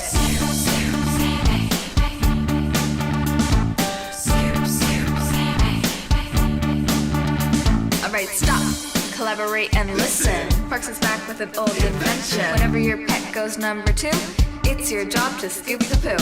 Will it ever stop? Yo, I don't think so. Poop shouldn't be left to decompose. To the extreme, bag it up like a champ. Throw it away, use your part, get amped. Dance, rush the baggie to the trash. Keep the water clean, do your part in a flash. Deadly, when bacteria goes steadily. Anything less than scooping is a felony. Love it or leave it, you better gangway. You better hit the bullseye, the dogs don't play. This can be a problem, but yo, we'll solve it. Check out the hook while my DJ revolves it. Don't forget to scoop.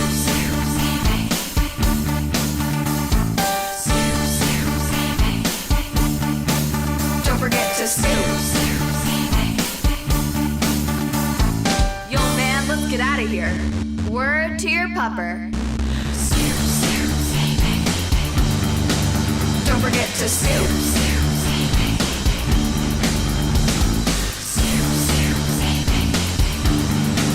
Don't forget to scoop. Don't forget to scoop.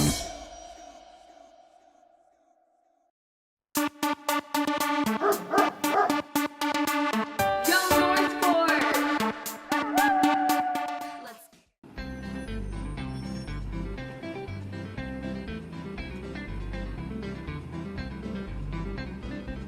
Frank Lamas, Solid Waste Manager, City of Northport.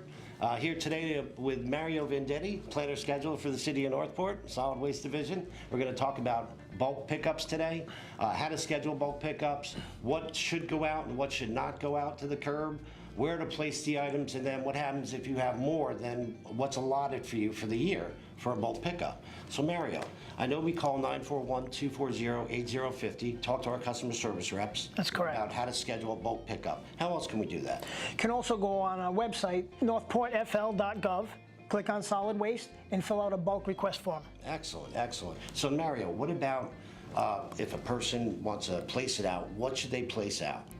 What's the right thing, what's the wrong thing? Basically, Frank, anything that doesn't fit in the container, that's garbage, is going to go curbside. We're going to stay off driveways. What's not accepted is tires, chemicals, stuff like that. You can put yard waste out, that's considered bulk, but just make sure it's separate from the garbage pile. Okay. Yard waste is a separate pickup. So what happens if I use all my bulk pickups already? Good question. So you can have more, but you just have to pay. It's going to be $16.50 a cubic yard, and that's length times width times height divided by 27 is 1 cubic yard. Any questions? Of course, let us know. Give us a call, 941-240-8050.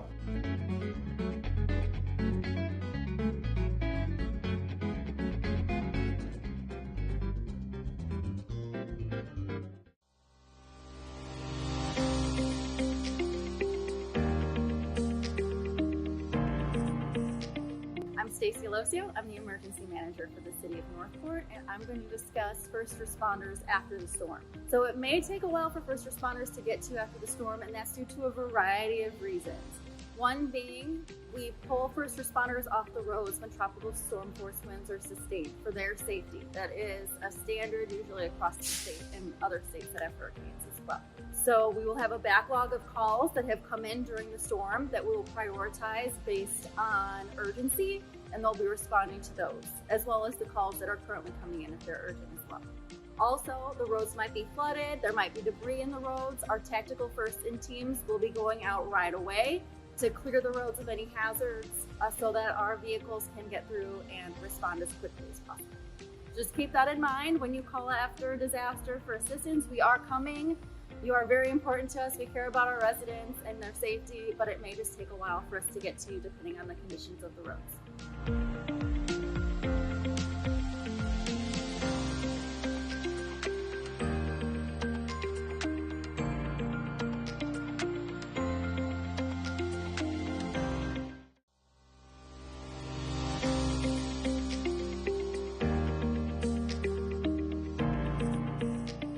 I'm Stacy Alosio. I'm the emergency manager for the City of Northport, and today we're going to discuss storm surge and flooding and how both of those affect Northport during a hurricane. So storm surge is when strong sustained winds are constantly blowing over a long period of time over the Gulf and pushing water up onto shore. So when that happens, there is a lot of flooding and beach erosion along the beaches and the homes inland. However, the storm surge can also push water up the river. So it could push storm surge up the Myakka River, for instance, from the Gulf, and then the water coming downstream from the river has nowhere to go. So that can cause water to back up along the rivers and cause flooding. That, along with a lot of rain that comes from these hurricanes, can also cause an increase of water flooding into the rivers and into our water management systems, causing flooding as well. Public Works does a lot of work before the storm to make sure that our water levels are as low as possible so we can handle additional storm surge and flooding in our water systems. If you want additional information about that, we have a great video about our water control structures, and you can visit the Public Works website.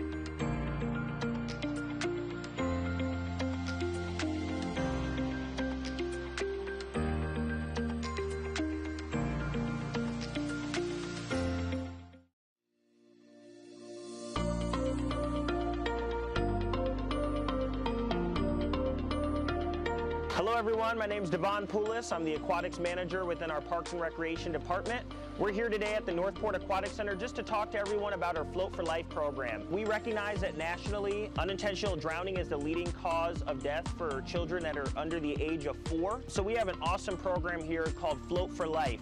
Float for Life is a program that we teach that starts with the fundamentals of floating before we actually learn swimming.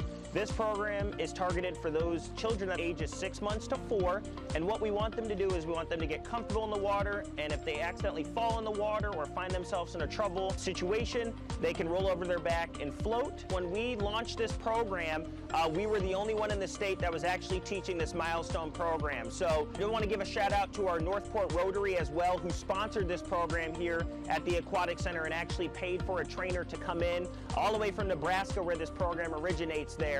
We practice and we go through what's called milestones here. So as soon as the kids progress through the milestones, we can continue moving on through them. And at the end of it, it's a pretty awesome program when they graduate. It's one of the final things that they do is they jump in fully clothed, and they have to turn over, roll over on their back, and actually be able to scream for help at that point in time. It's just an awesome segment program that leads right into our Learn to Swim program, so that way we can make sure we're keeping our kids safe in, on, and around the water.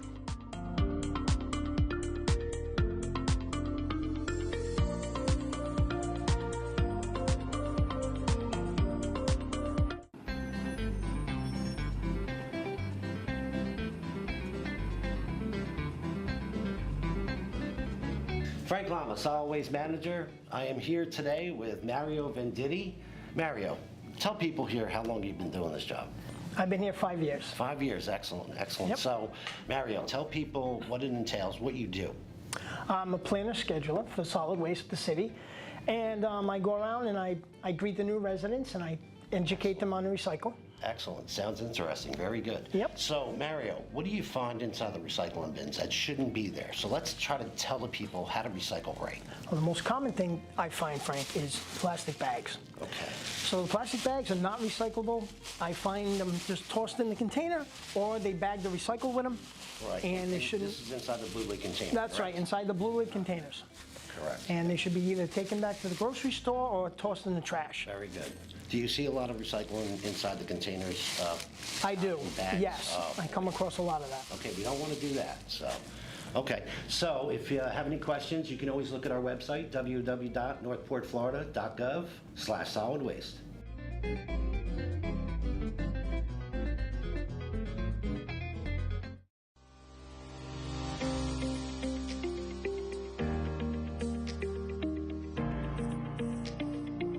I'm Stacey Locio. I'm the Emergency Management Coordinator for the City of Northport, and we're going to talk about why it's important to have a Go Kit and what should go inside of it. It's important to have a Go Bag because if you wait last minute to pack, there are definitely going to be items that you're going to forget in the scramble to get everything put together. So it's important to have your documents such as IDs, insurance paperwork, titles for your home and your vehicles and your boats, just so that if your home does flood or your roof blows off, all those documents are with you and they're safe, because you don't want to end up losing those and having to try to replace those later on. Also in your Go Bag, you should think about what medications you might need to have ahead of time. If we're under a state of emergency, you are able to refill your prescriptions ahead of time, even if they're not due yet.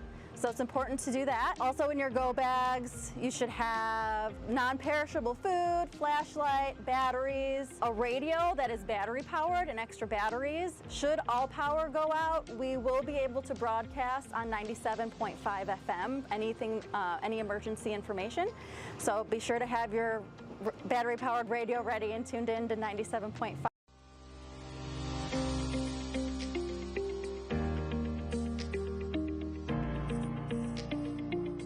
I'm Stacey Alosio. I'm the Emergency Management Coordinator for the City of Northport, and I'm going to tell you the difference between flood zones and evacuation zones. Or in Sarasota County, we call them evacuation levels. So flood zones were generated by FEMA, and they're used to determine the likelihood that you will flood, and they're used to determine if you need flood insurance, if you have a mortgage on your home.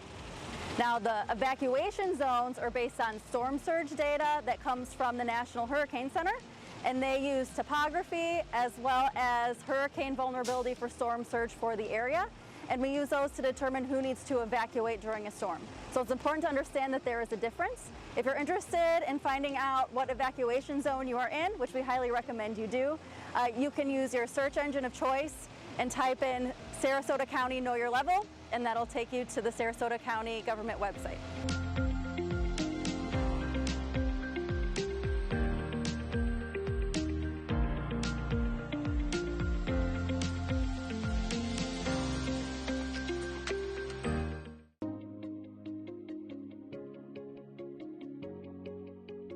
Water in a swale, that's kind of the ditch by your house, is not flooding.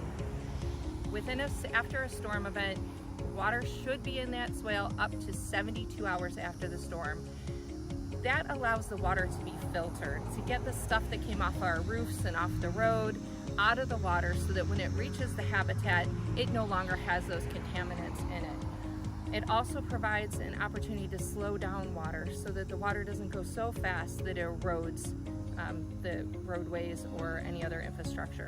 So when you see water in a swale, if it's only been, up to 72 hours since the last rain, that is not flooding, that is doing its job.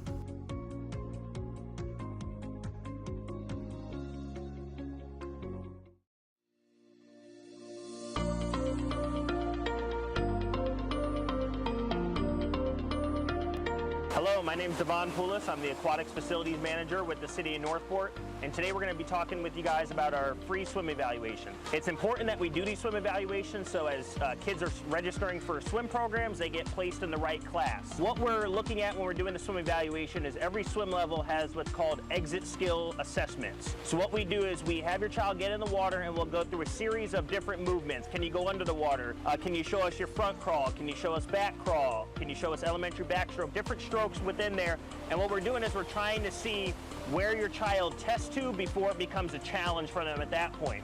Once we assess that, then we'll let you know, and you can go ahead and sign your child up for that appropriate level there.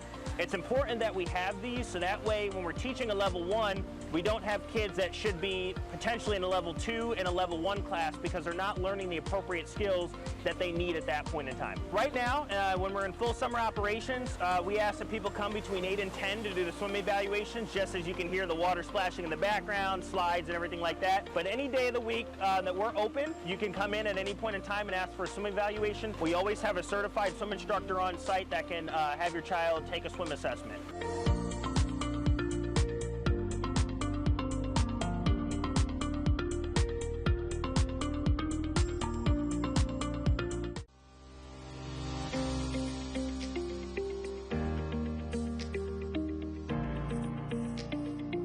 I'm Stacey Alosio. I am the Emergency Management Coordinator for the City of Northport, and I'm going to be talking about having an evacuation plan. It's important to have an evacuation plan ahead of time, and it's very important to write it down because that way you can have it somewhere present where everybody in your family can see it and keep it fresh in their minds. And you want to also share it with people in your family or your neighbors so that they know what your plans are ahead of time and how to get a hold of you or where to look for you after a disaster. For your evacuation plans, you should have multiple routes to get to the location you're planning to go to, just because traffic-wise, traffic on 75 might be gridlocked. There could be some very good back roads to get to where you're going.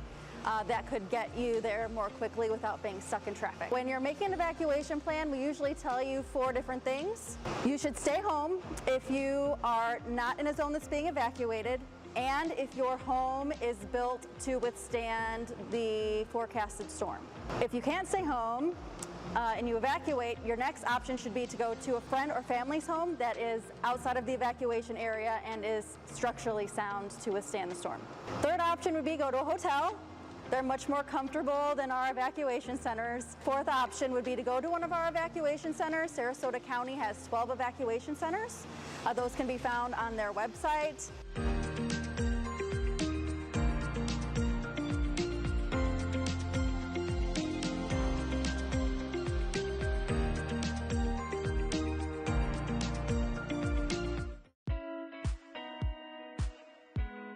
At the City of Northport, we are here to serve you.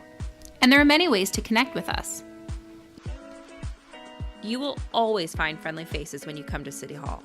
When you first walk in, you will see our Customer Care Center. The Care Center helps customers who call into the city to get answers they need in a timely fashion. Our Care Center has helped more than 10,000 customers last month alone. Next to the call center, you will find the self-service kiosk for code enforcement and building divisions. Using the QR code or by visiting our website, you can schedule your appointments with ease. Have you checked out our website? From employment opportunities to building codes, you can find just about anything using the search bar. Finally, you can download the North Report app and submit non-emergency issues to City Hall in less than a minute. The app has helped correct more than 12,000 issues across the city. No matter the method you choose, the city is here for you. And together, we will build a stronger community.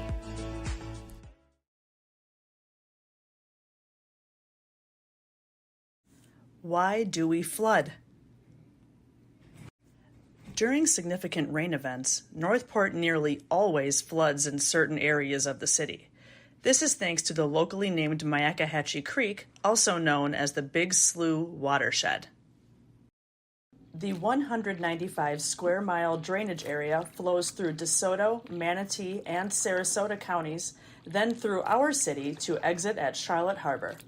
As the city of Northport is located at the low end of the Big Slough watershed drainage system, the city's current flooding and water quality conditions are attributed not only to the city's growth, but also to upstream runoff in the DeSoto, Manatee, and Sarasota County portions of the Big Slough. During significant rain events, ponding can also occur. Ponding occurs in low-lying areas that are characterized by poorly drained or supersaturated soils. With back-to-back rainfall events, the ground is totally saturated, which increases the runoff during a storm. The city works hard to maintain its stormwater conveyance system, which is comprised of roadside swales draining into 79 miles of named waterways and 132 miles of retention ditches that interconnect with each other and with the Myakkahatchee Creek. There are 64 water control structures, of which 23 are gated water control structures, 5 are gated drop structures, 28 are fixed weir structures, and 8 are drop structures. The control elevations of these structures are designed so that water is retained in the waterways in a step-down elevation system configuration. This means the water levels in the waterway segments between structures progressively decrease in elevation from north to south and from east to west.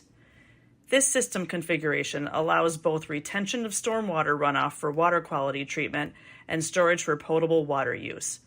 In preparation for a storm, the gates are opened as needed to convey floodwaters. The city has an ongoing program to inspect and replace old corroded structures. Since 2006, 13 of the high-priority structures have been replaced or rehabilitated. The city also has a program to clear the ditches of sediment deposits that have accumulated over time and clear fallen trees and debris in the Myakkahatchee Creek. This also helps restore the flow capacity of the waterways. Long story short, Northport is prone to flooding, but the city works hard to maintain conveyance channels, water control structures, and procedures put in place to lessen the impact. When there is a hurricane or significant rain event, the city gets into response and recovery mode quickly after. Please stay safe out there.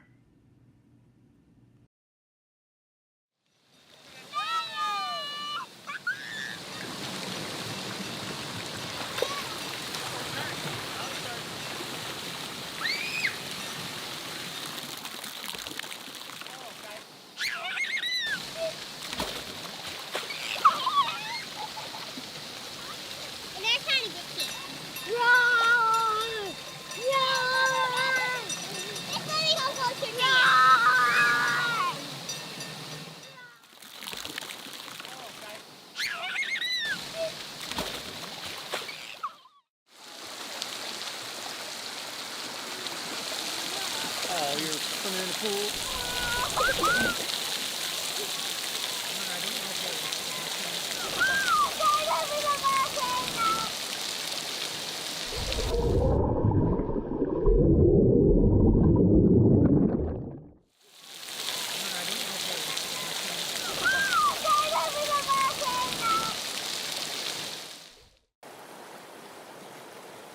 Oh my gosh, this is gonna be great!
Let's kick it.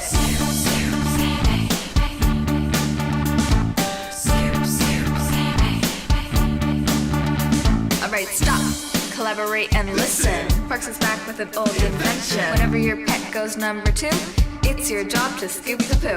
Will it ever stop? Yo, I don't think so. Poop shouldn't be left to decompose. To the extreme, bag it up like a champ. Throw it away, use your part, get amped. Dance! Rush your baggie to the trash. Keep the water clean, do your part in a flash. Deadly! One bacteria goes steadily. Anything less than scooping is a felony. Love it or leave it, you better gain way. You better hit the bullseye, the dogs don't play. This can be a problem, but yo, we'll solve it. Check out the hook while my DJ revolves it. Don't forget to scoop.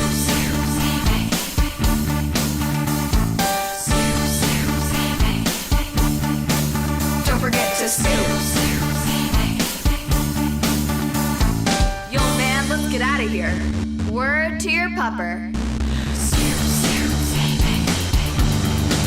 Don't forget to scoop.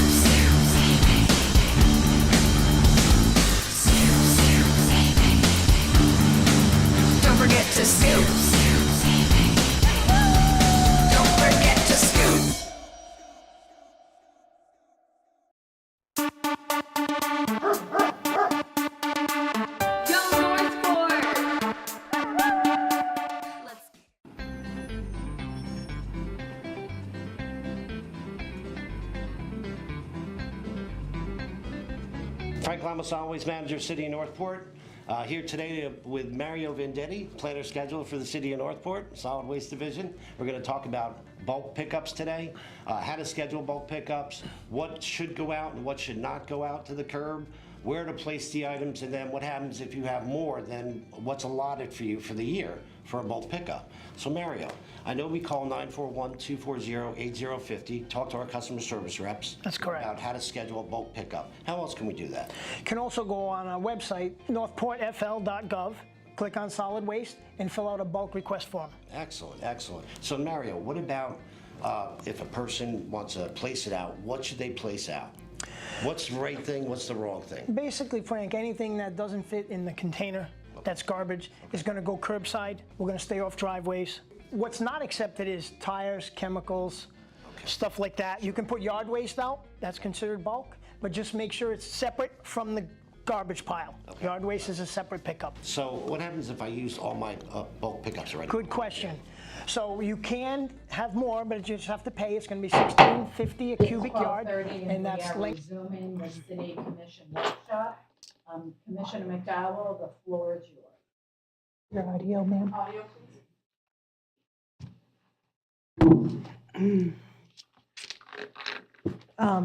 Thank you, Mayor. So I want to focus first on the places of assembly.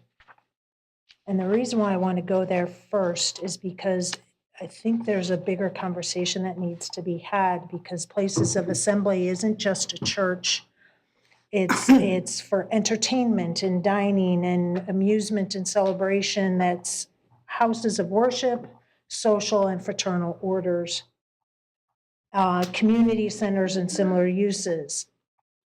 But by definition, a small scale places of assembly and a large scale of places of assembly is separated by peak PM hour trips. I don't know if, I don't understand why and how you came up with using the trip generation for PM only, when some of these venues might be used only in the mornings, but have a huge impact on traffic. And some places are only like a couple of days during the week. So I would like to get a better understanding as to why PM trips was selected. The handling of places assembly, small scale versus large scale, was at the recommendation of our outside counsel, due to the fact that we are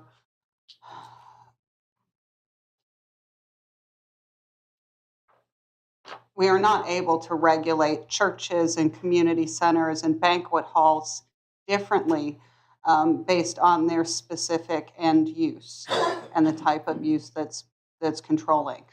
PM peak hours was selected on the basis of other example cities that have been utilized, and despite the fact that those uses may only be used in the morning, even churches have Wednesday night and Saturday night services or Bible study, and the International Transportation Engineers trip generation manuals take those into consideration.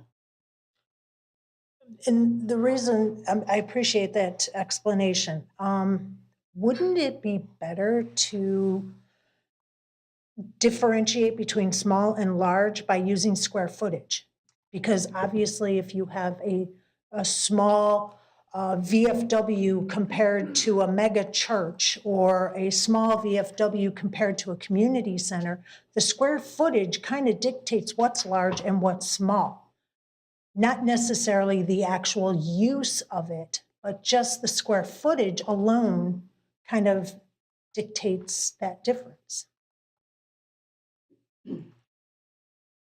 I'm not certain that that's something that's been considered. However, the trips are tied to the square footage generally. We did discuss the possibility of utilizing number of seats. The outside counsel recommended against it and advised that we should use a non-use specific standard.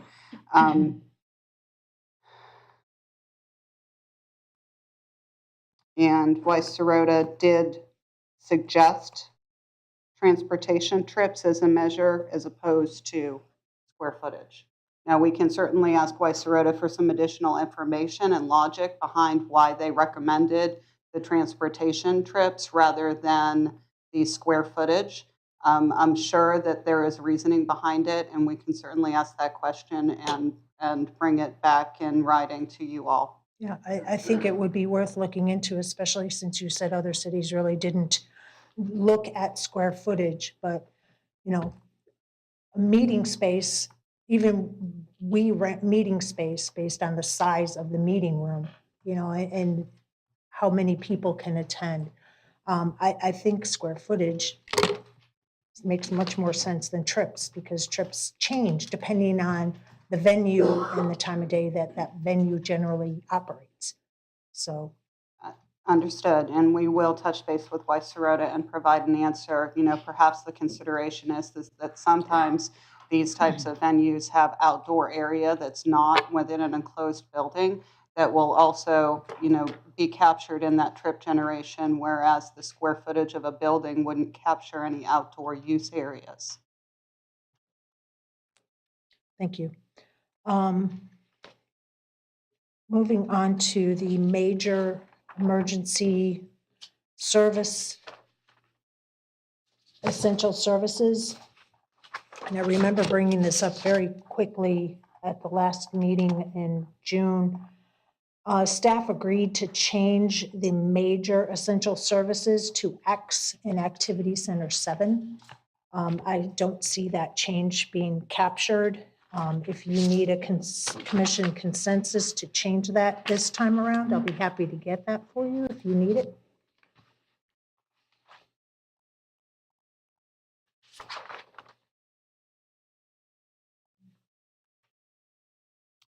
Essential services major has been changed to a special exception in Activity Center 7.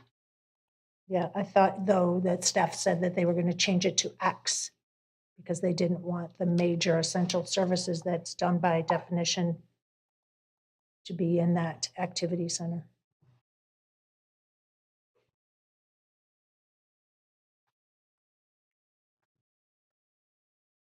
We will take another look at that. Thank you. The other thing is if you look at minor, it allows for a police substation and a fire substation. Substations are generally smaller, obviously, because it's a substation. But when you look at essential services major, it does not include any police stations or fire stations. Only substations are permitted in the minor essential services. Is there a reason that police stations or fire stations aren't included in major? No, ma'am, and we will look at we will look to determine if there is a differential between the term substation and fire station and police station. I am not aware that there is, but if substations are in fact generally smaller and do not provide the full services, we'll bring that back in the definition. I appreciate that. And the reason why I brought that up is we do have substations, even in Welland Park. We have a police substation, which is far less in size than our police station right here next door. So thank you for checking that. Hang on, I'm just making some notes.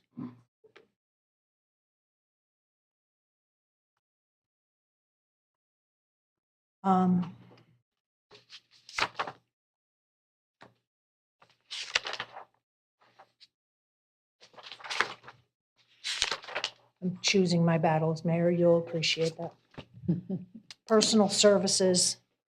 If you look at the definition of a personal service, it includes pet sitting.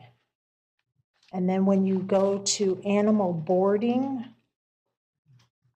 or animal daycare and compare it, it says animal daycare is an establishment offering short-term daycare for domesticated animals with no overnight. Indoor pet sitting I would think falls under animal daycare. But animal daycare is not permitted in activity center. I'm sorry, animal daycare is a special exception in activity center 7 and 9, but it is permitted in all activity centers because it's listed as personal services. It just seems to be having a discrepancy.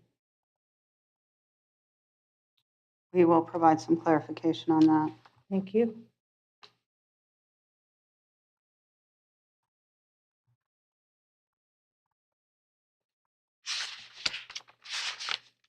Oh, personal storage facilities. It says recreational vehicle storage is included in this category. What about somebody who wants to store their semi at a facility that allows that kind of storage? That would fall under the transportation terminal or travel center use category. Because I know in the past, we had conversations about allowing semis to be able to be parked at those storage facilities as long as there was opacity around them, since there is nowhere for semis to park in the city. Right. So we've incorporated that under truck stop, and that use will be permitted in a wide variety of activity centers, as well as our industrial zoning districts. Fantastic. Going back real quick to animal boarding. Animal boarding includes boarding, breeding, or care of dogs and cats. And I think during our one of our one-on-ones, I expressed a concern about puppy mills. And this goes back to a lawsuit that the city had. And I wanted to make sure puppy mills were not allowed. And how does that get differentiated between just somebody who's breeding their own personal dog and puppy mills in the city? And I don't see how that's differentiated anywhere. I just want to be forward thinking so we don't revisit that whole mess again. So maybe you can come back with something on that? We will take a look at it.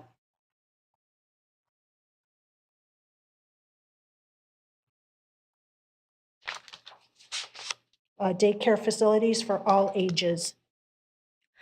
And not having the statute referenced, and I understand why, I get that. The first sentence says, a commercial or nonprofit daycare facility not operated as a family daycare home under Florida state statutes. The word not kind of stood out. Is that word not supposed to be in there because daycare? The word not is intended to be there. Daycare facility, all ages, is intended to regulate commercial-sized daycare establishments, wherein a family daycare home is permitted in any home according to the Florida statutes and the limitations therein.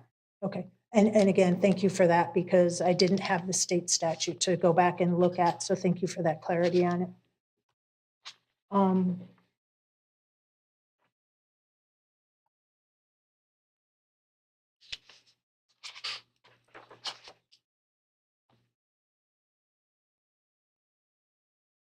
There's a sentence in laboratories, research, medical testing. And it says patient-related medical testing labs are not included in this category. But I'm not sure where that would be included in the use chart. Office. It's a medical office facility.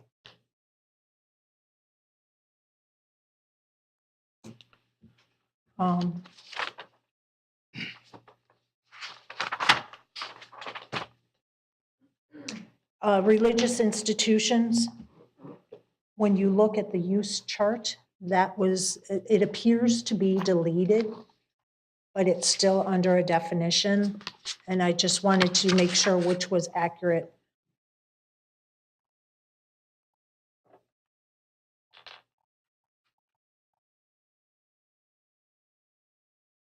sometimes it's hard to tell the underlined versus the strike through. Yes, that is in line with the places of assembly changes that were incorporated at the, with the guidance from our legal counsel. We will remove that from the use definitions.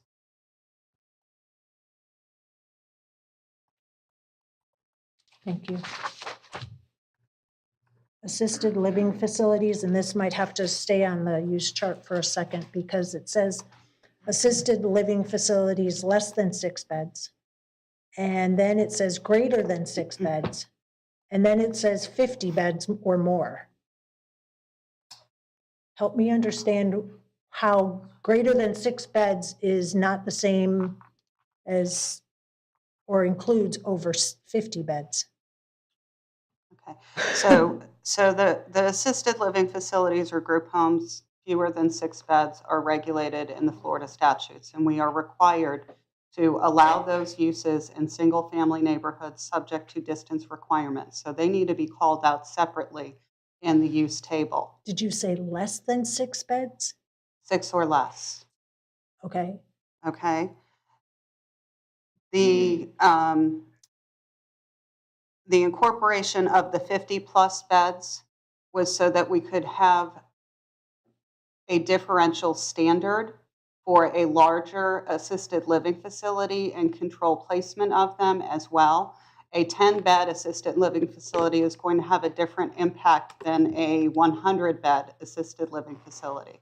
So we felt it was important to segregate them so that there are some additional controls as far as where those larger scale facilities may be located and what types of approvals would be required for them.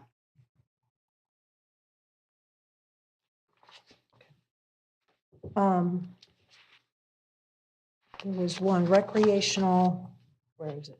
Oh, it's in this. In the definition of recreational.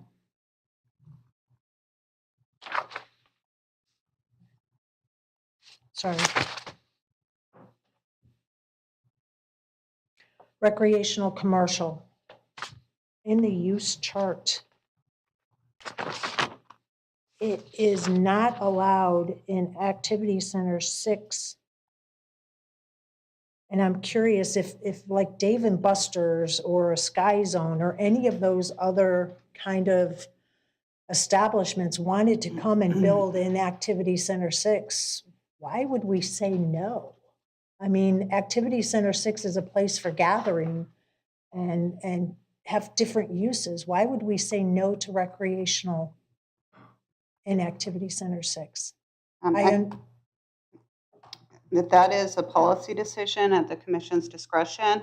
The uses generally for Activity Center 6, the majority of the permitted uses and prohibited uses were pulled over from the current code. The Activity Center 6 is intended to be industrial, commercial, and residential. And we can certainly make it a permitted use. However, commercial recreation facilities do have a tendency to have a large footprint, and so consideration may wish to be given to keeping that property set aside for the more industrial job creation type uses. I appreciate that explanation, but that's when Activity Center 6 was relatively small. And now that it has been expanded to a very large area, and yes, the industrial and commercial, people want to get off work. Maybe they want, hey, let's go meet at this place in that activity center. It might be a good use for team building opportunities. There's a wide variety of uses that would fit in recreation commercial that should be allowed in an activity center. I'm going back to what the whole purpose is to have a place for people to meet and congregate.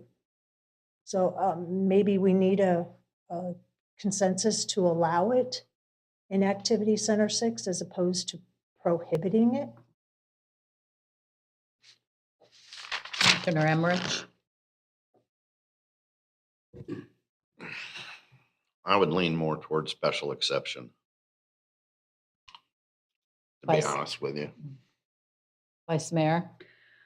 I would like to keep that area, for want of a better word, pure. That is our only area for real intense industrial uses, and as was mentioned, job creation. So I'm good with the way it is. I Commissioner actually, Stokes? I actually echo Vice Mayor's opinion on this. You know, it's, to me, it's about job creation there. I'd leave it alone. That's my preference. Keep it industrial.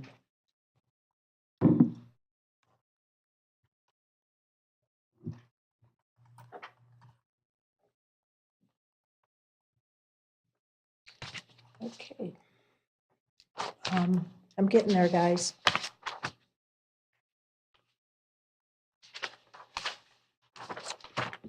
Landing gear just went down. Retail sales, staff added something about small-scale manufacturing of the products sold on premises. How is small scale defined and how is small scale regulated? I mean, I know what I think of when I think of small scaled, but that may not be the same as what maybe Commissioner Emmerich thinks is a small scaled. That was intended for, small mom and pop type shops where they might be making jewelry, small scale assembly of products that they're selling, and point taken, if we need to refine that to specify at what level it's no longer considered small scale, we will do so. Thank you. I'd also be interested in knowing how that gets regulated. Because once they have their business permit.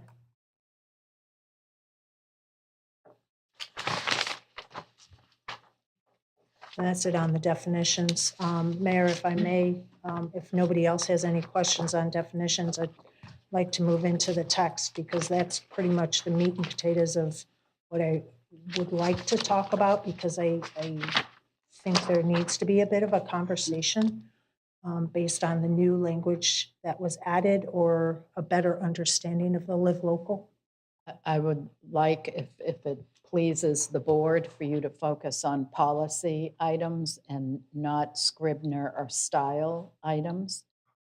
If you have Scribner or style items, an email to staff would be appropriate. So if you could focus on any policy I will do my items. best. Thank you.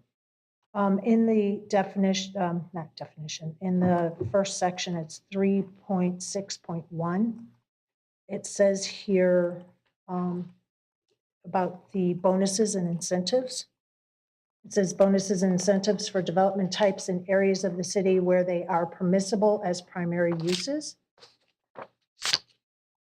I would like to see if maybe we can put in there where they are permissible primary uses as outlined in the ULDC, because an argument could be made that commercial and industrial are permissible primary uses, and mixed use for that matter, by state law. I think Ms. Laurie has information for you. Yes, that section of Chapter 3 has not yet been updated. It will be updated to reflect what was communicated to you in the presentation earlier today, that the bonuses and incentives for multifamily will be applied only in R3 zoning districts. All of the incentives and bonuses are going to only be for R3? For multifamily in R3. The other bonuses and incentives can apply to commercial development. Okay. Specifically the density bonuses, et cetera, when taken in consideration for a multifamily development, will only be granted to an applicant if they are in an R3 zoning district. Again, that goes back to what we mentioned in the presentation, to incentivize development of multifamily to areas where it is already zoned for that use versus our commercial and industrial property. Excellent, thank you. The other question that I have is relating to the Live Local Act regarding density and building height. The Live Local Act allows the highest density of any land where residential is allowed. And if we are going to be incentivizing building height, and somebody comes in and says, hey, I want to do a Live Local Act, and we have allowed, because of an incentive or a bonus, to increase the building height, that means that Live Local Act is probably included then in being able to build up to that height. Has that been looked at and explored? Because The density bonuses and the building heights, if they are offered in the R3 zoning district, would apply to any housing, whether it's affordable, market rate. It would apply anywhere. We cannot treat Live Local projects differently than any other multifamily project in the city. So the answer is yes, Live Local would be allowed to go up to whatever that bonus of or incentive allowed. If it's in an R3 zoning district, it wouldn't be a Live Local project. Live Local applies to development in commercial and industrial properties. I understand. So So if they, So if an affordable housing project was proposed in an R3 zoning district and they wanted to be considered for the density bonus and the height bonus, they would qualify just as any other residential project would in an R3 zoning district. The intent here is to make it so residential projects and commercial or industrial would not qualify for those incentives. I understand that, thank you.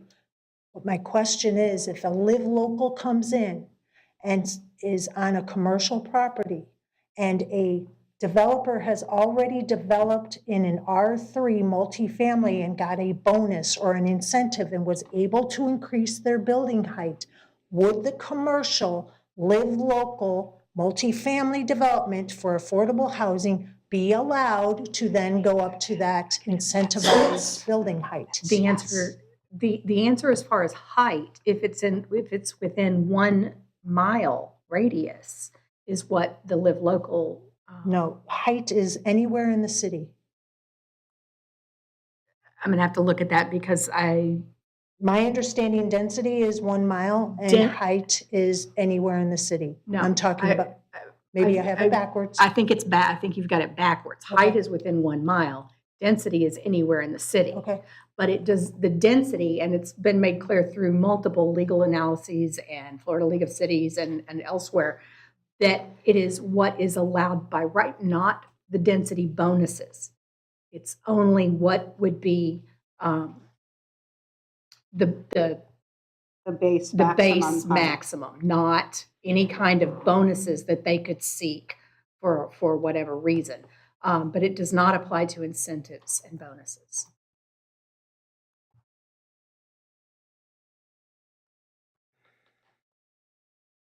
Okay. Has that been reviewed by your legal people that's helping you with the ULDC and Live Local Act and stuff like that? I'm just wanting to make sure that this is being. That has been reviewed by numerous legal counsels and Florida League of Cities counsel. It has been made very clear in all of the literature and everything that we've read that says that they are not entitled to any bonuses. And would that also or apply to the density and building height? Yes. Okay. Thank you. In the chart for incentives and bonuses, the stormwater, and I think Commissioner Stokes mentioned this earlier, stormwater is a huge concern to everybody. But in the old chart, there was a 200-year stormwater incentive and a 400-year stormwater incentive. those were removed, and it's now only 100 and 500.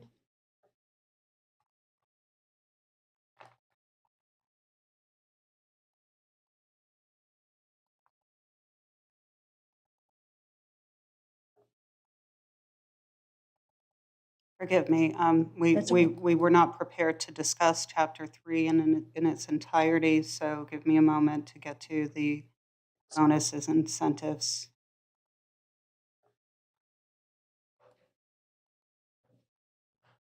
And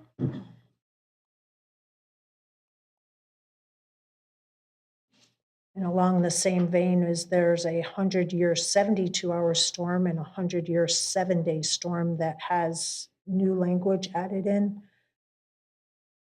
So these design storm events have been modified based on input from the city engineer.